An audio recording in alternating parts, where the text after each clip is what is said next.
யோபுவின் புஸ்தகம் 19வது அதிகாரம் 25, 26, 27 வசனங்களை வாசிக்கலாம். என் மீட்பர் உயிரோடு இருக்கிறார் என்றும், என் மீட்பர் உயிரோடு இருக்கிறார் என்றும், அவர் கடைசி நாளில் பூமியின் மேல் நிற்பார் என்றும், அவர் கடைசி நாளில் பூமியின் மேல் நிற்பார் என்றும் நான் அறிந்திருக்கிறேன். இந்த என் தோல் முதலானவைகள் அழுகி போன பின்பு, என் தோல் முதலானவைகள் எல்லாம் அழுகி போன பின்பு நான் என் மாம்சத்தில் இருந்து தேவனை பார்ப்பேன். நான் தேவனை பார்ப்பேன். அவரை நானே பார்ப்பேன். அந்நிய கண்கள் அல்ல, என் கண்களே அவரை காணும். கண்களே அவரை காணும். இந்த வாஞ்சையால் என் உள்ளியந்திரங்கள் எனக்குள் சோர்ந்து போகிறது. ஹல்லேலூயா. தோல் அழுகினாலும் பழம் அழுகாது. சரீரம் அழுகி போனாலும் ஆத்துமா அழியாது. கர்த்தர் கொடுத்த இந்த நல்ல வார்த்தைக்காக கரங்களை தட்டி கர்த்தரை மகிமைப்படுத்துவோம். இதை கேட்டுக்கொண்டிருக்கிற தேவனுடைய பிள்ளைகளுக்கு எப்படிப்பட்ட வியாதியா இருந்தாலும் சரி, எந்த பில்லி சூரியமா இருந்தாலும், எந்த மந்திரவாதமா இருந்தாலும், எப்படிப்பட்ட கட்டுகளா இருந்தாலும், இந்த ஆராதனை முடிவில் நீங்கள் அற்புத சுகத்தை பெற போகிறீர்கள். உன் தோல் அழுகி இருக்கலாம், கால் அழுகி இருக்கலாம், கண்ணீரின் பள்ளத்தாக்கு நீர் இருக்கலாம், வேதனை இருக்கலாம், ஒரு சரீரம் அழுகி நாறிக்கொண்டு இருக்கலாம். தேவன் சொல்லுகிறார், இன்றைக்கு உன் சரீரத்தை பலப்படுத்துவேன், இன்றைக்கு நான் உன்னை குணமாக்குவேன். நான் உன்னை குணமாக்குகிற இயேசு, விடுதலை கொடுக்கிற கரங்களை தட்டு, விடுதலை கொடுக்கிற இயேசு, வெற்றி கொடுக்கிற இயேசு, உன்னை ரட்சிக்கிற இயேசு, இயேசு இயேசு, நான் பிரசங்கிக்கிற இயேசு விடுதலை தருவார். சுகவீனமாக இருக்கிறவங்க இருக்கிற இடத்துல முழங்கால் போட்டு ஜபித்துக் கொண்டிருங்கள். அற்புதம் நடக்கும். நீங்களே பார்க்கலாம். யோபு சொல்லுகிறான், என் தோல் அழுகினாலும் என் கண்கள் அவரை காணும். என் சரீரம் அழுகினாலும் என் கண்கள் என் தேவனை காணும். நான் அறிந்திருக்கிறேன். நீ அறிந்திருக்கிறாயா? நீ அறிந்திருக்கிறாயா? பிலிப்பியர்கள் நிருபம் சோத்ரா 4வது அதிகாரம் 17வது வசனத்தை ஒரு வாசித்து பாரு.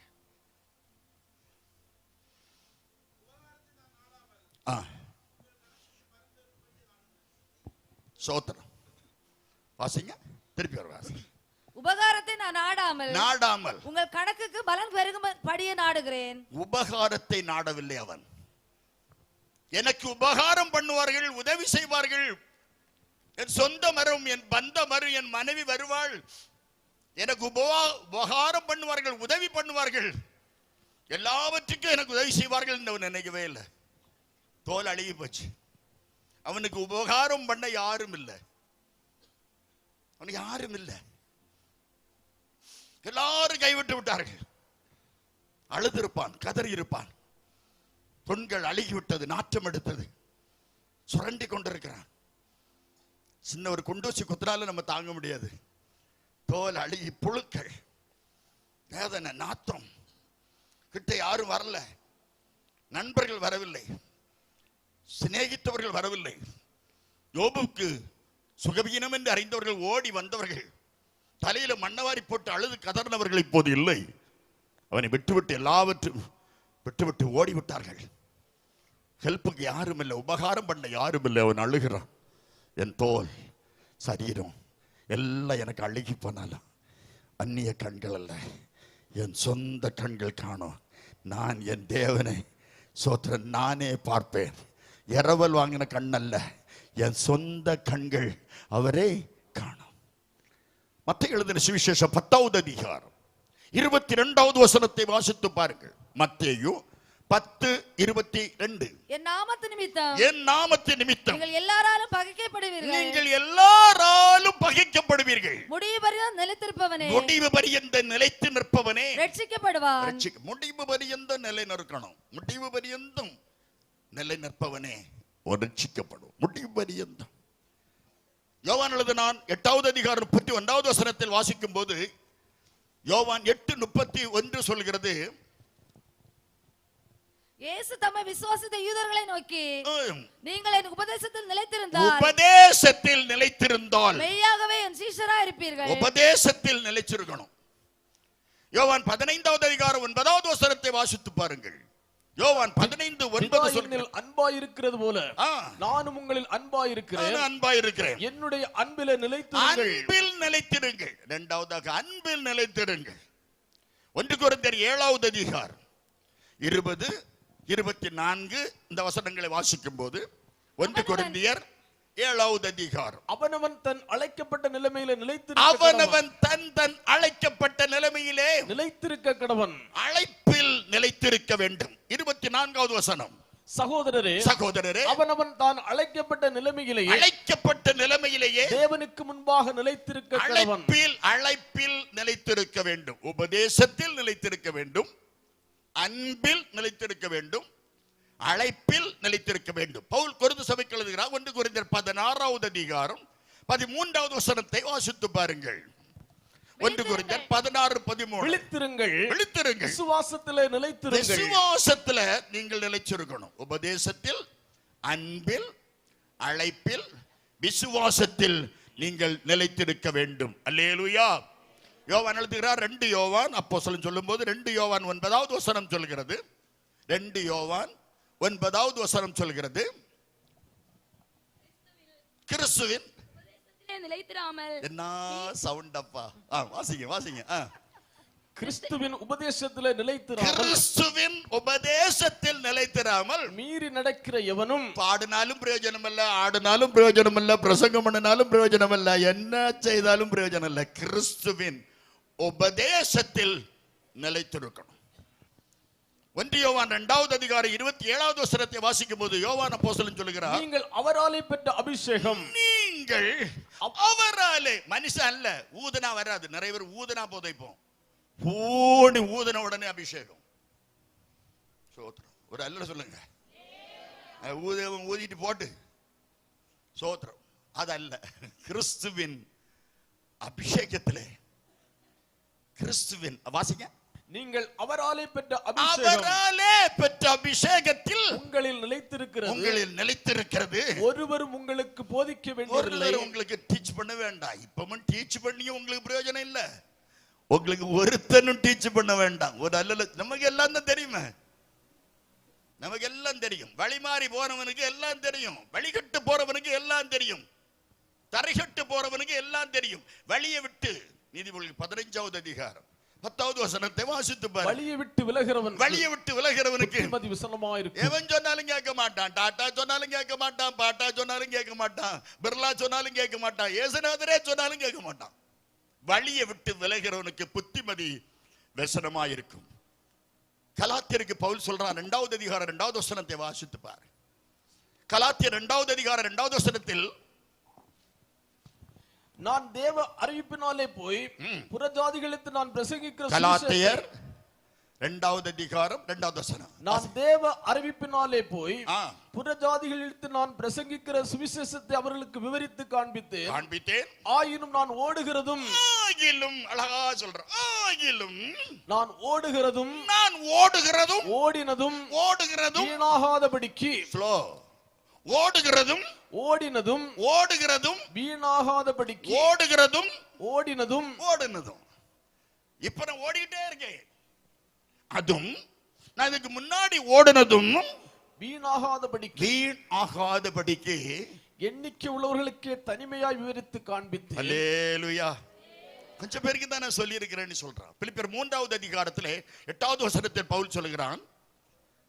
பிலிப்பியர் 3:8, கொஞ்சம் வேகமா. அது மாத்திரமல்ல, என் கர்த்தராகிய கிறிஸ்து இயேசுவை அறிகிற அறிவின் மேன்மைக்காக. என்ன சவுண்ட் ஐயா, இந்த ஆள் எப்படிதான் பொறுத்துக்கிட்டு இருக்காரோ. Please once again. அது மாத்திரமல்ல, என் கர்த்தராகிய கிறிஸ்து இயேசுவை. அது மாத்திரமல்ல, என் கர்த்தராகிய கிறிஸ்து இயேசுவை. அது மாத்திரமல்ல, என் கர்த்தராகிய கிறிஸ்து இயேசுவை. என் கர்த்தராகிய இயேசு கிறிஸ்துவை அறிகிற அறிவின் மேன்மைக்காக. நான் பிரசங்கிக்கிற இயேசு கிறிஸ்துவை அறிகிற அறிவின் மேன்மைக்காக. நான் ஆராதிக்கிற இயேசு கிறிஸ்துவை அறிகிற அறிவின் மேன்மைக்காக. நான் சொந்த இரட்சகராக ஏற்றுக்கொண்ட அறிகிற அறிவின் மேன்மைக்காக. ஓவர் ஸ்பீடு இதென்ன வந்தே பாரத் ரேரா? நின்று கவனித்து என்ன வாட்டப்பா அவர் எப்படிதான் ஆடுறாரோ. சொந்தமில்ல பந்தமில்ல வந்தவளே குண்டப்பா ஓங்கடி.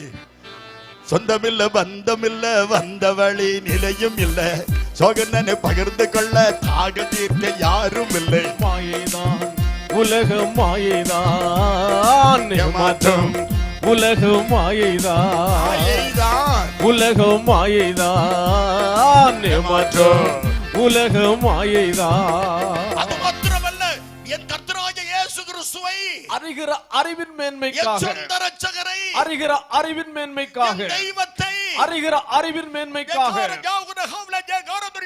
அண்ட சராசரத்தை அடைக்காளக்கூடிய ஒரே தெய்வம் இயேசு, இயேசு, இயேசு. அந்த இயேசு கிறிஸ்துவை அறிகிற அறிவின் மேன்மை. பிஹெச்டி படிச்சவன், டாக்டர் பட்டம் பெற்றவங்க சொன்னேன், இயேசு எப்படி அற்புதம் செய்வார் தெரியுமா? தெரியாது. பிஹெச்டி படிச்சவனுக்கு இயேசு செய்கிற அற்புதம் தெரியலையா? படிக்காத மேதைகளை கத்த தனக்கு சீசர்களாய் கத்த எடுத்தார் தெரியுமா? படிக்காத முட்டாள் எஸ்எஸ்எல்சி 6 தடவை தோத்தவரை ஆண்டவர் உங்க முன்னால கொண்டு வந்து நிறுத்தியிருக்கிறார். ஒரு எல்லாரும் சொல்லுங்க. இப்ப தோத்தவங்களுக்கெல்லாம் ஒரு சந்தோஷம் இருக்கும், பரவாயில்ல ஒரு 6 தடவை தோத்தாருன்னு. என் ஃப்ரெண்ட்ஸ் மாதிரிலாம் டிகிரி முடிச்சுட்டான். நான் ஒரு சேலஞ்ச் பண்ணேன், ஒன்ஸ் பண்ணிட்டேன், உங்களை போல ஒரு நாள் நானும் பட்டதாரியா வருவேன்டா. தோத்து எழுதுனேன், தோத்து எழுதுனேன். இதை உலகம் பார்த்து கொண்டிருக்கிறது. தோத்து எழுதுனேன். சகாய மாதா டியூட்டோரியல் காலேஜ் என்று வைத்தேன். 1968 என் ஃப்ரெண்ட்ஸ் மாதிரி கூட சேர்ந்து தோத்தவன் ஜெயிக்கவனுக்கு படிச்சு கொடுத்தேன். என் ஸ்டூடெண்டும் படிச்சு நானும் படிச்சேன், பாஸ் ஆனேன். என் பிள்ளைகளுக்கு நாகர்கோயில் சென்டர், எனக்கு பாளையங்கோட்டை சென்டர். சொந்தமில்ல பந்தமில்ல வந்தவழி நிலையும் இல்ல, சோகனனை பகிர்ந்து கொள்ள தாகம் தீர்க்க யாரும் இல்லை. மாயைதான் உலகம், மாயைதான் பவுல் சொல்லுகிறான், என் கிறிஸ்துவே, நான் படிப்பேன் அல்ல, நான் படிச்சவன் அல்ல, பட்டதாரி அல்ல, என் கிறிஸ்துவை, என் கிறிஸ்துவை சொல்லுங்க, என் கிறிஸ்துவை. அதை திறந்து சொல்லுமா. உன் பேர் என்ன? உனக்காதான் என்ன சத்தமா சொல்லு. ஜெபிதாளா? எப்ப இருக்கட்டும், நல்ல பேர். எனக்கு பேரு சுப்பிரமணியன் இருக்கட்டும். என்ன அவ வா திறந்ததே இந்த கன்வென்ஷன்ல தான்ப்பா. நான் சந்தோஷம். அவங்க அம்மா என்ன பாடுபடுறாங்களோ இந்த பாக்கியாட்டி. ஒரு அல்ல சொல்லுங்க, ஒரு சத்தமா சொல்லுங்க. அல்ல இப்படி சொல்லுது வந்து கிடைச்சிட்டேன்னா போதும், வீட்டுல நல்ல ஜெபம் நடக்கும். வாயை திறந்து அல்ல சொல்லுங்க. இந்த முன்னாலே இருக்கிறவங்க வாய் திறந்து கர்த்தரை மகிமைப்படுத்தணும். இல்லது உங்க அத்தனை பேருக்கும் அங்க பெஞ்சு போட்டு அடிக்க வச்சிருக்கு. உடனே பாஸ்டர் ஐயா உடனே கொண்டு போய் உங்க அத்தனை பேரையும் பின்னால் வச்சிருவாரு. உற்சாகமா இருக்கணும். அல்லேலூயா. அவன் சொல்றான், நான் இயேசுவை அறிய வேண்டிய விதத்தில் அறியணும். பிலிப்பியர் 3வது அதிகாரம் 10, 11, 12 வாசித்து பாருங்க. இப்படி நான் அவரையும் அவருடைய உயிர்த்தெழுதலின் வல்லமையும் அறியும்படிக்கு அவருடைய மரணத்திற்கு ஒப்பான மரணத்திற்கு உள்ளாகி எப்படியாயிலும் அழகா சொல்றேன் பாருங்க. எப்படியாயிலும் எல்லாரும் படிச்சு எழுதுனா, நான் கிழிச்சு எழுதுனேன். எப்படியாயிலும் பாஸ் ஆகணும். ஒரு அல்ல சொல்ல. எஸ்ஐபியில் ஒரு தடவை என்ன பிடிச்சு கொண்டு ஒரு பெரிய வாத்தியார் என்ன காத்த பிடிச்சு கொண்டு அப்படியே வெளியே வாடினாரு. வெளியே வந்துட்டேன். ஒண்ணுமே தர்க்கம் பண்ணல. கொஞ்ச நேரம் வெளியே நில்லு. ஏன்னு பறக்கும் படை வருதுன்னாரு. நான் இப்ப பறந்து வரும்போல் இருக்கு. வெளியே நின்று அவன் படிச்சு போட்டிருந்த கைடெல்லாம் பார்த்து ஒவ்வொரு கைடில் 2 தாள் கிழிச்சேன். எனக்கு வேற வேலை இல்லையே வெளியே நிற்கவனுக்கு. ஸ்குவாடு வந்துட்டு அப்படி சுத்திட்டு அப்படி போனாங்க. பொய்யாச்சு உள்ளுக்கு வாடினாரு. கொண்டு போன பேப்பரெல்லாம் பார்த்து எழுதுனேன். செவியை பிடிச்சு இழுத்து என்ன கொண்டு வெளியே விட்டவருக்கு சிரிப்பு தாங்க முடியல. நீ கில்லாடினார். கில்லாடிய உடஞ்ச கண்ணாடியாய் மாத்திட்டாருமா. நான் என்ன கில்லாடின்னு நினைச்சேன், என்ன ஆண்டவர் 0 ஆக்கிட்டார். உன்னை கில்லாடின்னு எந்த காரியத்துல நினைக்காத, நீ உடஞ்ச கண்ணாடி. உதவாத என்னையே உருவாக்கும் உறவே குறைவான என்னையே நிறைவாக்கும் நிறைவே. பவுல் சொல்றான், இது மாத்திரமல்ல, என் கர்த்தராகிய இயேசு கிறிஸ்துவை அறிவுக்காக எல்லாவற்றையும் நஷ்டம் என்று எண்ணிக்கொண்டிருக்கிறேன், குப்பையாக எண்ணுகிறேன். அடைந்தாயிற்று அல்லது முற்றிலும் தேர்ந்தவன் நான் என்று நான் எண்ணாமல் எதற்காக பிடிக்கப்பட்டேனோ அதை பிடித்துக் கொள்ளும்படி நான் ஆசையாய் தொடர்கிறேன். அல்லேலூயா. நான் ஆசையாய் தொடர்கிறேன். நம்முடைய தொடர்ச்சி நம் ஆண்டவரை அறிய வேண்டிய விதத்தை அறியணும். யோபு சொல்கிறான், என் சரீரம் முதலானவைகள் அழிந்தாலும் என் கண்கள், என் சொந்த கண்கள் அவரை காணும். முதலாவதாக அழைப்பில் நிலைத்திருங்கள். 2 பேதுரு 1வது அதிகாரம் 10வது வசனத்தை வாசிக்கலாம். உங்களுக்கு உண்டான கிருபையை குறித்து தீர்க்கதரிசனம் சொன்ன தீர்க்கதரிசிகள் இந்த இரட்சிப்பை குறித்து ஸ்தோத்திரம். ஆகையால் சகோதரரே உங்கள் அழைப்பையும். சிஸ்டர் சாப்பிட்டீங்களா? வாசிங்க. ஆகையால் சகோதரரே, சகோதரரே, சகோதரரே. சகோதரனுக்கு சொன்னாலே சகோதரிக்கு புரியும். அதனால்தான் சகோதரரேன்னு சொன்னார். ஆகையால் சகோதரரே உங்கள் அழைப்பையும் தெரிந்து கொள்ளுதலையும் உறுதியாக்கும்படி ஜாக்கிரதையாயிருங்கள். ஜாக்கிரதை. பவுல் கொரிந்து சபைக்கு எழுதுகிறார். 1 கொரிந்தியர் 7:17 வாசித்து பாருங்க. 1 கொரிந்தியர் 7:17. தேவன் அவனவனுக்கு பகிர்ந்ததப்படியோ, எப்படி பகிர்ந்தாரோ, எப்படி அழைத்தாரோ, கர்த்தர் அவனவனை அழைத்ததப்படியோ அப்படியே அவனவன் நடக்க கடவன். உனக்கு எப்படி அழைச்சிருக்காரோ அப்படின்னு இல்லை. உனக்கு பேடுவாசிக்கு அழைச்சார்னா பேடுவாசி இல்லை, நீ ஃபேட் ஆயிருவா. உனக்கு எதுக்கு அழைச்சாரோ அதுல நிக்கணும். அழைப்பில் நிக்கணும். அல்லேலூயா. அழைப்பில் நெல்லுங்கள். ரோமர் 8:30 வாசித்து பாருங்கள். எவர்களை முன்குறித்தாரோ அவர்களை அழைத்திருக்கிறார். எவர்களை அழைத்தாரோ அவர்களை நீதிமான்களாக்கி இருக்கிறார். எவர்களை நீதிமான்கள் ஆக்கினாரோ அவர்களை மகிமைப்படுத்தியும் இருக்கிறார். எப்படி உன்னை அழைச்சாரோ நிச்சயமா கர்த்தர் கடைசி வரை கர்த்தர் உங்களை நடத்துவார். அழைச்சாரன்னா நடத்துவார். அல்லேலூயா. நிலைத்து இருக்கணும், உறுதியா இருக்கணும். எஸ்தரின் புத்தகத்தில் 4வது அதிகாரம் 16வது வசனத்தில் எஸ்தர் சொல்கிறாள், நான் செத்தாலும் சாகிறேன் என் ஜனத்துக்காக, செத்தாலும் சாகிறேன். பவுல் சொல்லுகிறார் ரோமர் 8வது அதிகாரம் 36 39 வாசித்தால், கிறிஸ்துவின் அன்பை விட்டு என்னை பிரிப்பவன் யார்? புறம்பான ஆசீர்வாதமோ புறம்பான நன்மையோ மேன்மையோ நீ இழந்திருக்கலாம். ஆனால் உள்ளான அழைப்பு உனக்கு இருக்குமானா, உள்ளான பிரதிஷ்டை உனக்கு இருக்குமானா, உள்ளான அர்ப்பணிப்பு நீ செய்வாயானால் உன்னை கடைசி வர கர்த்தர் உன்னை நடத்துவார். அவர் நிலை நிற்பார். அழைப்பில் நிலைத்திருங்கள். கரங்கள் அசைத்தாண்டவருக்கு நன்றி செலுத்துவார். அழைப்பு முக்கியம். நம்மை கர்த்தர் எதற்கு அழைச்சாரோ அந்த அழைப்பில் நிற்கணும். எந்த சூழலை வந்தாலும் சரிதான், அழைப்பு மாறவே கூடாது. அல்லேலூயா. பரம அழைப்பின் பந்தய பொருளுக்காய் நோக்கி ஓடுகிறேன். பரம அழைப்பின் பந்தய பொருளுக்காய் நோக்கி ஓடுகிறேன். ஓடுகிறேன், நான் ஓடுகிறேன், என் இயேசுவுக்காய் நான் ஓடுகிறேன். கரங்களை தட்டி ஓடுகிறேன், நான் ஓடுகிறேன், என் இயேசுவுக்காய் நான் ஓடுகிறேன். அல்லேலூயா, அல்லேலூயா, அல்லேலூயா. சொல்லுங்க, அல்லேலூயா, அல்லேலூயா, அல்லேலூயா, அல்லேலூயா.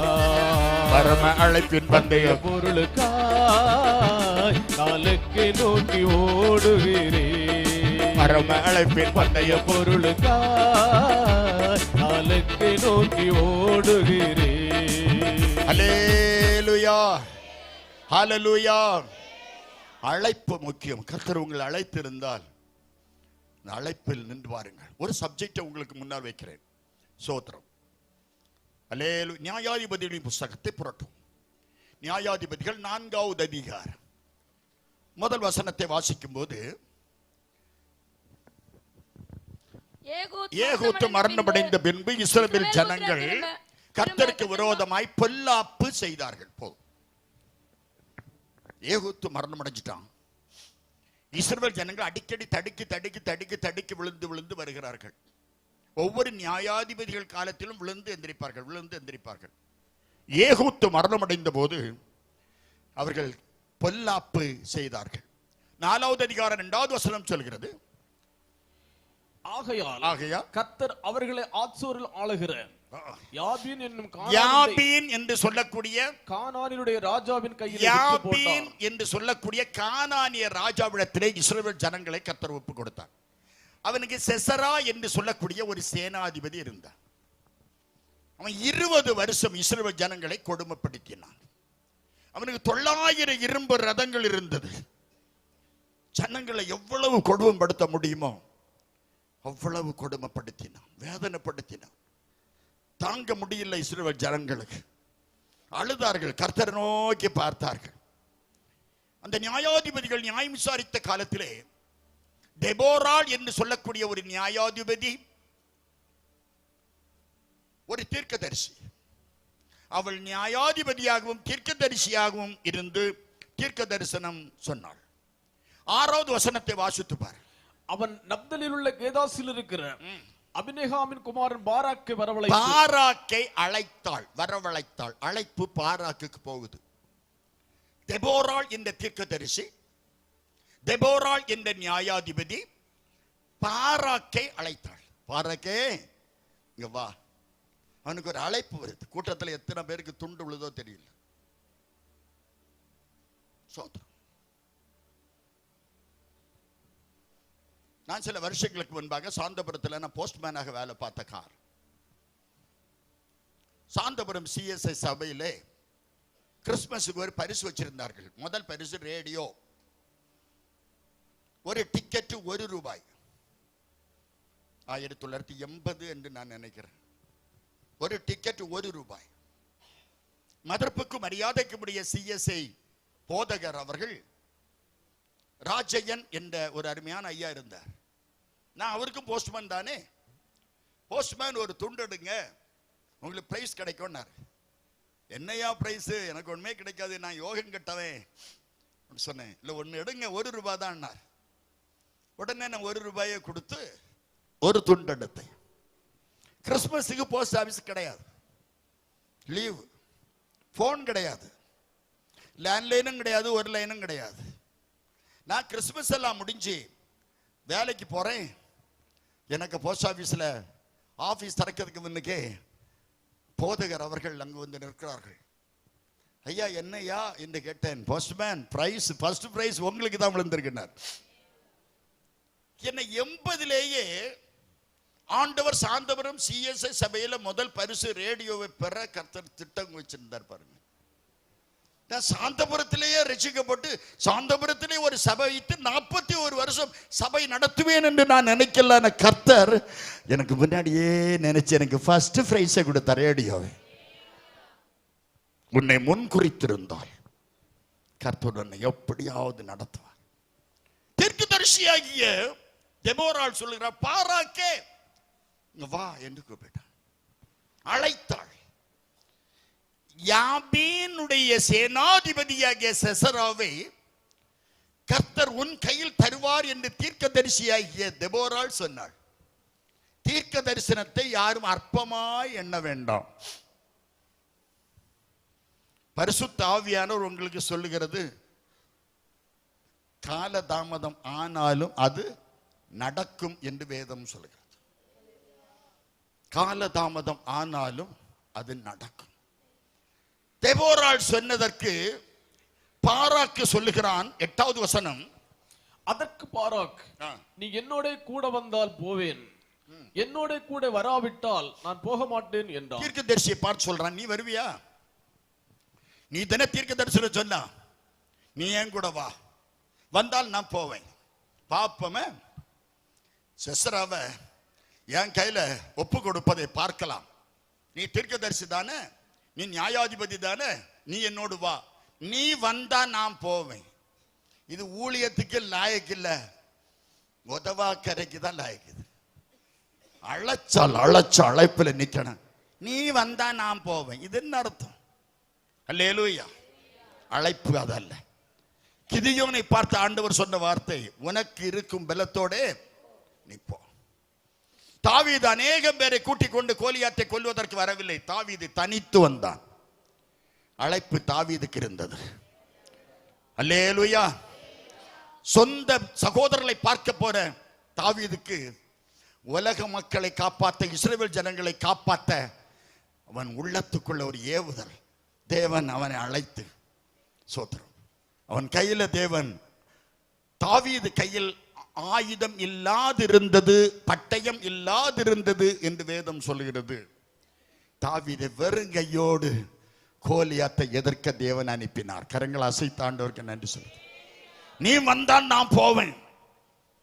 உனக்கு அழைப்பு, நீ தட்டாத. உனக்கு அழைப்பு இருக்குமானா எந்த சூழ்நிலை வந்தாலும் அதை அலக்களிக்கவே கூடாது. அழைப்பில், அழைப்பில் நிலைத்திருங்கள். 4வது அதிகாரம் 9வது வசனம் சொல்கிறது, வருவேன் என்று சிசராவை, நான் வருவேன் உன் கூட தெபோரா சொல்கிறாள். ஆனால் சிசராவை ஒரு ஸ்திரீயின் கையிலே ஒப்பு கொடுப்பார். ஒரு பொம்பளை கிட்ட தாண்டா ஒப்பு கொடுப்பாரு. நீ மட்டும் போயிருந்தா வாங்கையில ஒப்பு கொடுத்திருப்பாரு. நானும் கூட வருவேன், ஆனால் சிசராவை ஒரு ஸ்திரீயின் கையில் தேவன் ஒப்பு கொடுப்பார் என்று சொன்னார். 10வது வசனத்தை வாசித்து, அப்பொழுது பாராக் செபுலோன் மனுஷரையும் நப்தலி மனுஷரையும் கேதேசுக்கு வரவழைத்து தன்னை பின் செல்லும் 10,000 பேரோடு சேர்ந்து பாராக்கு போகிறான். தெபோராளும் அவனோடு கூட போகிறான். தெபோராள் என்ற தீர்க்கதரிசியும் அவனோடு கூட போகிறார்கள். கேனியனான் எபேர் என்பவன் மோசேயின் மாமனாகிய ஓபாவின் புத்திரராகிய கேனியாரை விட்டு பிரிந்து கேதாசின் கிட்ட இருக்கிற சானாயிரம் என்னும் கர்மாமலிரங்கள் அருகே தன் கூடாரத்தை போட்டிருந்தான். அபினோகாமின் குமாரன் பாராக் தாபோர் மலையில் ஏறி போனான் என்று, பாராக்கு தாபோர் மலையில் ஏறி போறான் என்ற செய்தி கிடைத்த போது சிசராவுக்கு அறிவிக்கப்பட்ட போது, சிசராவுக்கு வந்துட்டான், பாராக்கு வந்துட்டான், அழைப்பை பெற்ற பாராக்கு வருகிறான், தெய்வத்தால் அழைத்தவன் வருகிறான் என்று கேள்விப்பட்ட போது சிசரா 900 இரும்பு ரதங்களை எல்லாம், தன்னுடைய எல்லா ரதங்களையும், தன்னோடு இருக்கும் எல்லா ஜனங்களையும் ரதங்களையும் புறஜாதிகளின் பட்டணமாகிய அரோசத்திலிருந்து கீசோன் பள்ளத்தாக்கிலே வரவழைத்தான். எல்லாவற்றையும் வரவழைத்து விட்டான். அப்பொழுது தெபோராள் பாராக்கை நோக்கி எழுந்து போ, கர்த்தர் சிசராவை உன் கையில் உறங்காத ஊழியக்காரனே, உறங்காத விசுவாசியே, எழுந்து போக வேண்டிய விஷயத்திற்கு எழுந்து போ, ஜெபிக்க வேண்டிய விஷயத்திற்கு ஜெபிக்க போ, உபவாசம் பண்ண காரியத்திற்கு உபவாசம் பண்ண போ, எழுந்து போ.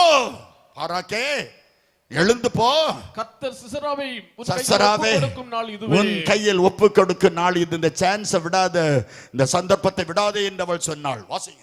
கர்த்தர் உனக்கு முன்பாக புறப்படவில்லை என்றால், அப்பொழுது பாராக்கும் அவன் பின்னாலே 10,000 பேரும் தாபோர் மலையிலிருந்து இறங்கி போனார்கள். கர்த்தர் சிசராவையும் அந்த எல்லா ரதங்களையும் சேனை அனைத்தையும் பாராக்கு முன்பாக பட்டய கரிக்கினால் முறியடிய செய்தார். சிசரா ரதத்தை விட்டு இறங்கி ஓடி போனான். முக்கியமானது சிசரா, அங்க ரதம் ஒடியுது.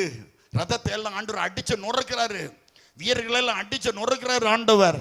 சிசரா யாருக்கும் தெரியாதபடி இறங்கி கால்நடையாக நடந்து ஓடினான். ஒரு அல்ல சொல்லுங்க. எல்லாம் பாராக்கி செய்தது நல்லதுதான், ஆனால் சிசரா ஓடிட்டானே. சிசராவை தப்ப வைத்து விட்டாயே, சிசராவை விட்டுட்டியே.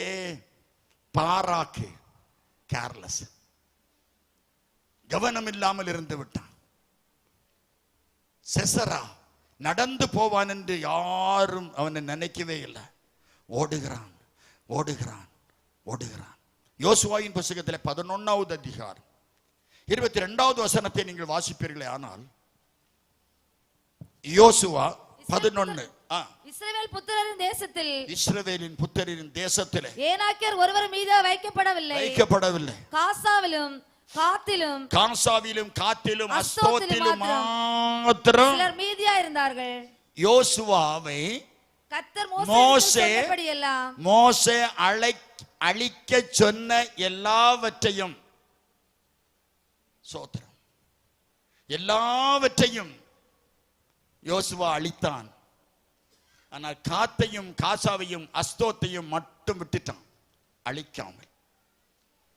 பெரிய ஒரு நஷ்டத்துக்கு காரணம் சின்ன ஒரு கீழ்ப்படியாமை.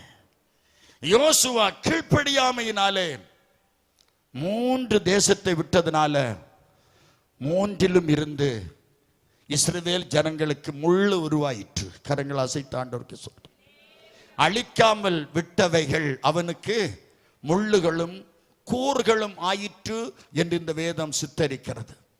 பாராக்கு செசரா ஓடன உடனே பின்னால ஓடுறான், செசரா முன்னால ஓடுறான், பாராக்கு பின்னால ஓடுறான். எல்லா யுத்த தளவாடங்கள், செசராவின் தளவாடங்கள் க்ளோஸ் ஆயிற்று, பாதுகாப்பு க்ளோஸ் ஆயிற்று. இவன் மட்டும் ஓடுகிறான். 4வது அதிகாரம் 17வது வசனத்தை வாசிக்கும் கேனானியருக்கும் யாகேலுக்கும் உறவினர்கள், சொந்தம் பந்தம் அவர்கள் மீண்டும் இருந்தது என்று வேதம் சொல்கிறபடியினால் பட்சமாயிருந்தார்கள். எனவே யாகேலுடைய கூடாரத்துக்கு ஓடி வரான். நம்ம சொந்தக்காரி இருக்காளே, அவ காப்பாத்துவா. யாகேல் கூடாரத்திற்கு செசரா வரும்போது அப்பொழுது யாபீன் என்னும் ஆத்சோரின் ராஜாவுக்கும், பாருங்க இருக்கட்டும், அடுத்த வசனம் சொல்றது, அவன் ஓடி வருகிறான். யாகேல் வெளியே வந்து அவனை கூப்பிட்டு எதிர்கொண்டு போறான். நீங்க அங்கேயா நிக்கிறீங்க? ஏன் அங்க நிக்கிறீங்க? உள்ளே வார். எவ்வளவு அழைப்ப பாருங்க. அவ சும்மா இருக்கல, வேகமாக செயல்பட்டாள் யாகேல். ஓடி வருகிற செசராவுக்கு இவன் ஓடி போய் அவனை கூப்பிட்டாள். ஏன் வெளியே நிக்கிறீங்க? உள்ளே வாருங்கள்.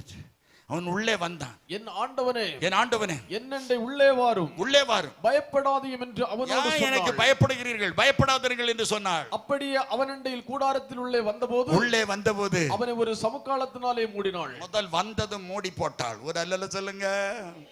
அல்லேலூயா. செசரா எதிர்பார்க்கல, மூட வேண்டியதை மூடணும். அல்லேலூயா. மூட வேண்டியதை மூடணும். Praise the Lord. செசராவை மூடினாள். முதலாவது மூடின பிறகு அவருக்கு திக்குமுக்கு தானே அடுவான். அவனால ஒன்றும் செய்ய முடியல, மூடினாள். அவன் திடீர்னு பார்த்தா எனக்கு தண்ணி தாகமா இருக்குண்ணா, வெளியே யாராவது வந்தா நான் வரலன்னு சொல்லிடுன்னா. ரொம்ப சத்தியமா அப்படி சொல்லுவேன். யார் வந்தாலும் வரலன்னு சொல்லிடுவேன். எனக்கு தண்ணி தாகமா இருக்கிறதுன்னா, குடிக்க கொஞ்சம் தண்ணீர் தான் என்று கேட்டான். வாசிங்க. அவனை பார்த்து எனக்கு கொஞ்சம் தண்ணீர் தா, எனக்கு கொஞ்சம் தண்ணி தா என்று கேட்டான். அவள் பால் துருத்தியை திறந்து, நீர் தண்ணி குடிச்சிட்டு போக கூடாது, போற போக்குல நீர் கடைசி ஊத்துற பாலை நான் இப்ப ஊத்துறேன், நீ கொஞ்சம் தண்ணித்தா என்று கேட்டான். ஒரு குவளை நிறைய பாலை துதிக்கி கொண்டு ஊத்தினாள். மடக்கு நீ குடிச்சான். பால் குடிச்ச இந்த மயக்கத்தில் அயர்ந்து நித்திரை செய்தான். யாகேல் சும்மா இருக்கல. சமயம் கிடைத்தது. சத்துருவை ஜெயிக்க வேண்டிய சமயம் கிடைத்தது. பாராக்கால முடியாதது நிச்சயமாக கர்த்தர் யாகேலை கொண்டு செய்ய ஆரம்பித்தார். கூடாரத்தின் ஆணியை ஒன்றை கையில் எடுத்து செசராவின் நெத்தியில வைத்து அந்த பயங்கரமான சுத்தியை எடுத்து ஓங்கி ஒரே அடி. 2வது அடிக்கு அடிச்சிருந்தால் அவன் இவளை கொன்னிருப்பான். ஒரே அடியில அடித்தாள். அல்லேலூயா. கோலியாத்தை தாவீது நெற்றியடி அடித்தான். இந்த செசராவை யாகேல் நெற்றியடி அடித்தாள். அல்லேலூயா. கரங்கள் அசைத்து கர்த்தரை ஸ்தோத்திரம் பண்ணுவோம். அழைப்பில் நிலைத்திருங்கள். யாரும் அழைக்காத யாகேல் தெய்வ ஜனத்திற்காக தன்னை அர்ப்பணித்து ஒப்பு கொடுத்தாள். நல்ல கவனிங்க. யாகேலை யாரும் அழைக்கவில்லை. ஆனால் யாகேல் இஸ்ரவேல் ஜனங்களுக்கு கொடுமை செய்து 20 வருஷம் ஒடுக்கி வேதனைப்படுத்தின செசராவை வைக்க கூடாது என்று சொல்லி யாகேல் எழும்பினாள். யாகேல் அந்த எழுப்புதலுக்கு காரணமாயிருந்தால் செசராவை கர்த்தர் யாகேல் கையில் ஒப்பு கொடுத்தார். எனது விளக்கு எரிய செய்தீர், எனது விளக்கு எரிய செய்தீர், இருளை ஒளியாக்கினீர், இருளை ஒளியாக்கினீர். ஐயா ஸ்தோத்திரம், இசையா ஸ்தோத்திரம், ஐயா ஸ்தோத்திரம், இசையா ஸ்தோத்திரம். அழைப்பில் நிலைத்திருங்கள், அழைப்பில் நிலைத்திருங்கள். கர்த்தர் உங்களை எப்படி ஆசீர்வதிக்கணுமோ அப்படியே கர்த்தர் உங்களை ஆசீர்வதிப்பார். இரண்டாவதாக பவுல் ரோமருக்கு எழுதுகிறார். ரோமர் 14வது அதிகாரம் 22வது வசனத்தை வாசித்துப்பார். ரோமர் 14:22. விசுவாசம் இருந்தால் அது தேவனுக்கு முன்பாக உன்மட்டும் இருக்கட்டும். நல்லதென்று நிச்சயித்த காரியத்தில் தன்னை குற்றவாளியாக நல்லதென்று நிச்சயித்த காரியத்தில் தீர்மானத்தில் நிலைத்திருங்கள். தீர்மானம், ஒரு டிசிஷன் எடுப்பதில் நிலைத்திருங்கள். ஒரு காரியத்தை தீர்மானம். தானியேல் புத்தகம் 1வது அதிகாரம் 8வது வசனத்தை வாசித்து பாருங்க. தானியேல் 1:8. தானியேல் ராஜாவின் போஜனத்தினாலும் ராஜாவின் போஜனத்தினாலும் அவர் பானம் பண்ணும் திராட்சரசத்தினாலும் தன்னை தீட்டுப்படுத்தல் ஆகாது என்று தன் இருதயத்தில் தீர்மானம் பண்ணினான். தெரியுமா? தீர்மானம் பண்ணணும். சாப்பிடக்கூடாதுன்னா சாப்பிடக்கூடாது. இன்னைக்கு நிறைய பேர் தூரத்தில் கேட்டுக்கொண்டிருப்பீர்கள். பீடி சிகரெட் குடிக்க கூடாதுன்னு இன்னைக்கு ஒரு பொருத்தனை தீர்மானம் பண்ணுங்க. மதுபானம் குடிக்க கூடாது, தீர்மானம் பண்ணு. தானியேல் தீர்மானம் பண்ணினான். ராஜா தானியேலை உயர்ந்த ஸ்தானத்தில் வைத்தான். அல்லேலூயா. தானியேலுக்கு விரோதமாக சிங்கக்கபிகள் வந்தது. ஆனாலும் கர்த்தர் தானியேலை சிங்கத்துக்கு ஒப்பு கொடுக்கவே இல்லை. கரங்கள் அசைத்து ஆண்டவருக்கு நன்றி செலுத்துவோம். ஹல்லேலூயா, ஹல்லேலூயா. வேதம் சொல்லுகிறது, வாசிங்க நியாயாதிபதிகளின் புத்தகம் 11வது அதிகாரம் 30வது வசனத்திலிருந்து வாசிங்க. அப்பொழுது எப்தா கர்த்தருக்கு ஒரு பொருத்தனையை பண்ணி தேவரீர் அம்மோன் புத்திரரை என் கையில் ஒப்பு கொடுத்தால், அப்படி ஒப்பு கொடுத்தால் நான் அம்மோன் புத்திரரிடத்து சமாதானத்தோடு திரும்பி வரும்போது என் வீட்டு வாசற்படி எனக்கு எதிர்கொண்டு வருதோ அதை நான் கர்த்தருக்கு கொடுப்பேன் என்று சொல்லி ஒரு தீர்மானம் எடுத்தான். தனக்குள்ள ஒரு தீர்மானம் எடுத்தான் எப்தா. இவன் வெற்றி வாகை சூடி வரும்போது அவனுக்கு ஒரே மகள் நடனமாடி கொண்டு வருகிறாள். பார்த்தது எப்தா சட்டையை கிழித்தான். என் மகளே, என்னை மிகவும் மனமடிவாக்குகிறாய், மிகவும் கலங்கவும் நீ பண்ணுகிறாய். நான் கர்த்தரை நோக்கி என் வாயை திறந்து சொல்லிவிட்டேன், அதை நான் மாற்றக்கூடாது என்றான். நான் வாய் திறந்து ஒரு வார்த்தை சொல்லிட்டேன், தீர்மானம் எடுத்துட்டேன். இந்த தீர்மானத்தை நான் மாற்றவே கூடாது. ஒரு தீர்மானம் நீங்கள் எடுத்தீர்களே, ஆனால் ஆண்டவருக்கு நீ உழைக்கணும், ஆண்டவருக்காக ஊழியம் செய்யணும், இல்லது ஆண்டவருக்காக கொடுக்கணும், ஆண்டவருக்காக ஓடணும் என்று எந்த தீர்மானம் நீங்கள் எடுத்தாலும் சரி, தீர்மானத்தில் நிலைத்திருங்கள். ரூத்தின் புத்தகம் 1வது அதிகாரம் 16-17 வாசித்து பாருங்கள். ரூத்து ஒரு தீர்மானம் எடுத்தார். அதற்கு ரூத்து, நான் உம்மை பின்பற்றாமல் உம்மை விட்டு திரும்பி போவதை குறித்து என்னிடத்தில் பேச வேண்டாம். போகும் இடத்திற்கு நான் வருவேன், தங்கும் இடத்திலே நானும் தங்குவேன், தங்கும் இடத்தில் நான் தங்குவேன். உம்முடைய ஜனம் என்னுடைய ஜனம். உம்முடைய ஜனம். நல்ல ஒரு தீர்மானம் எடுத்தாள். புருஷன் இறந்துட்டான், விதவை மாமியார், நீ வீட்டுக்கு போ, உங்க அப்பா வீட்டுக்கு போ, நான் எங்க வீட்டுக்கு போறேன்னு சொல்றாவா? தேசத்திலே பஞ்சம் தீர்ந்தது, நான் போகிறேன். தேவன் என் மக்களுக்கு ஆகாரம் கொடுத்தார் என்பதை சந்தித்து ஆகாரம் கொடுத்தார் என்பதை அறிகிறேன். நீ உங்க அப்பா வீட்டுக்கு போ, நான் எங்க அப்பா வீட்டுக்கு போறேன்னு சொன்னான். அதற்கு ரூத்து, உம்மை விட்டு திரும்பி போக என்னிடத்தில் பேச வேண்டாம். உம்முடைய தெய்வம் என்னுடைய தெய்வம், உம்முடைய தெய்வம் என்னுடைய தெய்வம், உம்முடைய ஜனம் என்னுடைய ஜனம். நீங்க அடக்கம் பண்ண செத்து அடக்கம் பண்ணக்கூடிய இடத்துல நானும் அடக்கம் பண்ணப்படட்டும். மரணமே அல்லாமல் உம்மை விட்டு என்னை பிரிக்க யாராலும் முடியாது. அவள் ஒரு தீர்மானம் எடுத்தாள். வந்த வருவேன், உபாகமம் 23:3 சொல்லுது, 10 தலைமுறைக்கு மோவாபிய பெண் இஸ்ரவேல் தேசத்திற்கு பெத்லகேம் வரக்கூடாது. அம்மோனியனும் மோவாபியனும் கர்த்தருடைய சபைக்கு உட்படலாகாது. 10 தலைமுறைக்கு வரக்கூடாது. ஆனால் ரூத்தின் நற்கிரியையினால, நல் நடத்தையினால அவள் பெத்லகேம் வருகிறாள். போவாஸ் களத்துக்கு போகிறாள். ஊழியக்கார சகோதரிகளோடு அங்கு ஊழியம் செய்கிறாள். கதிர் பொறுக்குகிறாள்.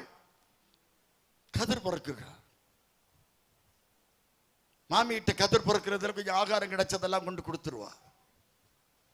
மாமி தன் ஆலோசனை சொன்னாள். மாமி நகோமி காஸ்பல் சுவிசேஷம் என்ற அர்த்தம், இன்பமானவள் என்றும் அர்த்தம். நகோமி காஸ்பல் சுவிசேஷம். நகோமி சொல்றா, மகளே நீ போவாஸ் களத்துக்கு போ, உறவின் முறையான் தான், அங்க போய் கதிர் பொறக்கு, கண்ட இடமெல்லாம் கதிர் பொறக்க போகாத, போவாசுடைய களத்துக்கு போ, களம் என்பது சபை, சபைக்கு போ என்று சொன்னார். உடனே நகோமி ரூத்தை பார்த்து சொல்லுகிறார். ரூத்தை புஸ்தகம் 3வது அதிகாரம் 3வது வசனம். நீ குளித்து எண்ணெய் பூசி, நீ குளித்து அழகா நகோமி சொல்றார் ரூத்தை பார்த்து, நீ குளித்து எண்ணெய் பூசி உன் வஸ்திரங்களை உடுத்தி, உனக்கு வஸ்திரத்தை உடுத்தி நீ போவாசுடைய களத்துக்கு போ. முதலாவது ரட்சிக்கப்படணும், மனம் திரும்பணும். மோவாபிய பெண் அல்ல நீ. நீ பெத்லகேம் வந்து விட்டாய். இனி பெத்லகேம் வாசி. நீ மாறணும். உன் நடை, உடை, பாவனை, பேச்சு, மூச்சு, செயல், பழக்க வழக்கம் அத்தனையும் மாறணும். நீ குளிக்கணும். ஞானஸ்நானம், குளித்தல், முக்குதல், அமுக்குதல், பாப்டிசோ என்று சொல்லப்படும். பவுல் ரோமர் எழுதுகிறார், ரோமர் 6வது அதிகாரம் 4வது வசனம், அடக்கம் பண்ணப்படுதல் என்று வேதம் சொல்கிறது. ஞானஸ்நானம் பிதாவின் சித்தம், குமாரின் சித்தம், பரிசுத்தாவியின் சித்தம் என்று வேதம் சொல்கிறது. மற்ற 28, 19, 20 தேவன் ஞானஸ்நானம் கட்டளை என்று சொன்னார். லூக்கா 7, 29, 30 தேவனுடைய ஆலோசனை சொல்லப்பட்டிருக்கிறது. 1 பேதுரு 3:21 உடன்படிக்கை என்று சொல்லப்பட்டிருக்கிறது. ஆண்டவருடைய உடன்படிக்கை, ஆண்டவரோடு உடன்படிக்கை பண்ண வேண்டும். நீ களத்துக்கு போ, நீ குளித்து என்று சொன்னாள். தன் மாமி தனக்கு கட்டளையிட்டபடி எல்லாம் செய்தாள். அல்லேலூயா, அல்லேலூயா. அப்படின்னா அவன் ஞானஸ்நானம் எடுத்தாள் என்று அர்த்தம். குளித்து எண்ணெய் பூசி அபிஷேகம் பெற்று, உன் வஸ்திரம், அடுத்த வஸ்திரம் இல்லை, உனக்கு வஸ்திரம் தான். உனக்கு வஸ்திரம் ரட்சிக்கப்படணும். ஏசாயா 61:10 படி ரட்சிப்பின் வஸ்திரம். நீ அதை உடுத்து போவாசுடைய களத்துக்கு போ. மாமி சொன்ன கட்டளைக்கு ரூத்து கீழ்ப்படிந்தாள். ரூத்து 4:13 போவாஸ் ரூத்தை விவாகம் பண்ணினான். ரூத்தின் சந்ததியில் இயேசு பிறந்தார். கரங்களை அசைத்து, எனது விளக்கு எரிய செய்தீர், எனது விளக்கு எரிய செய்தீர், இருளை ஒளி, கரங்களை தட்டி பாடுவோம்.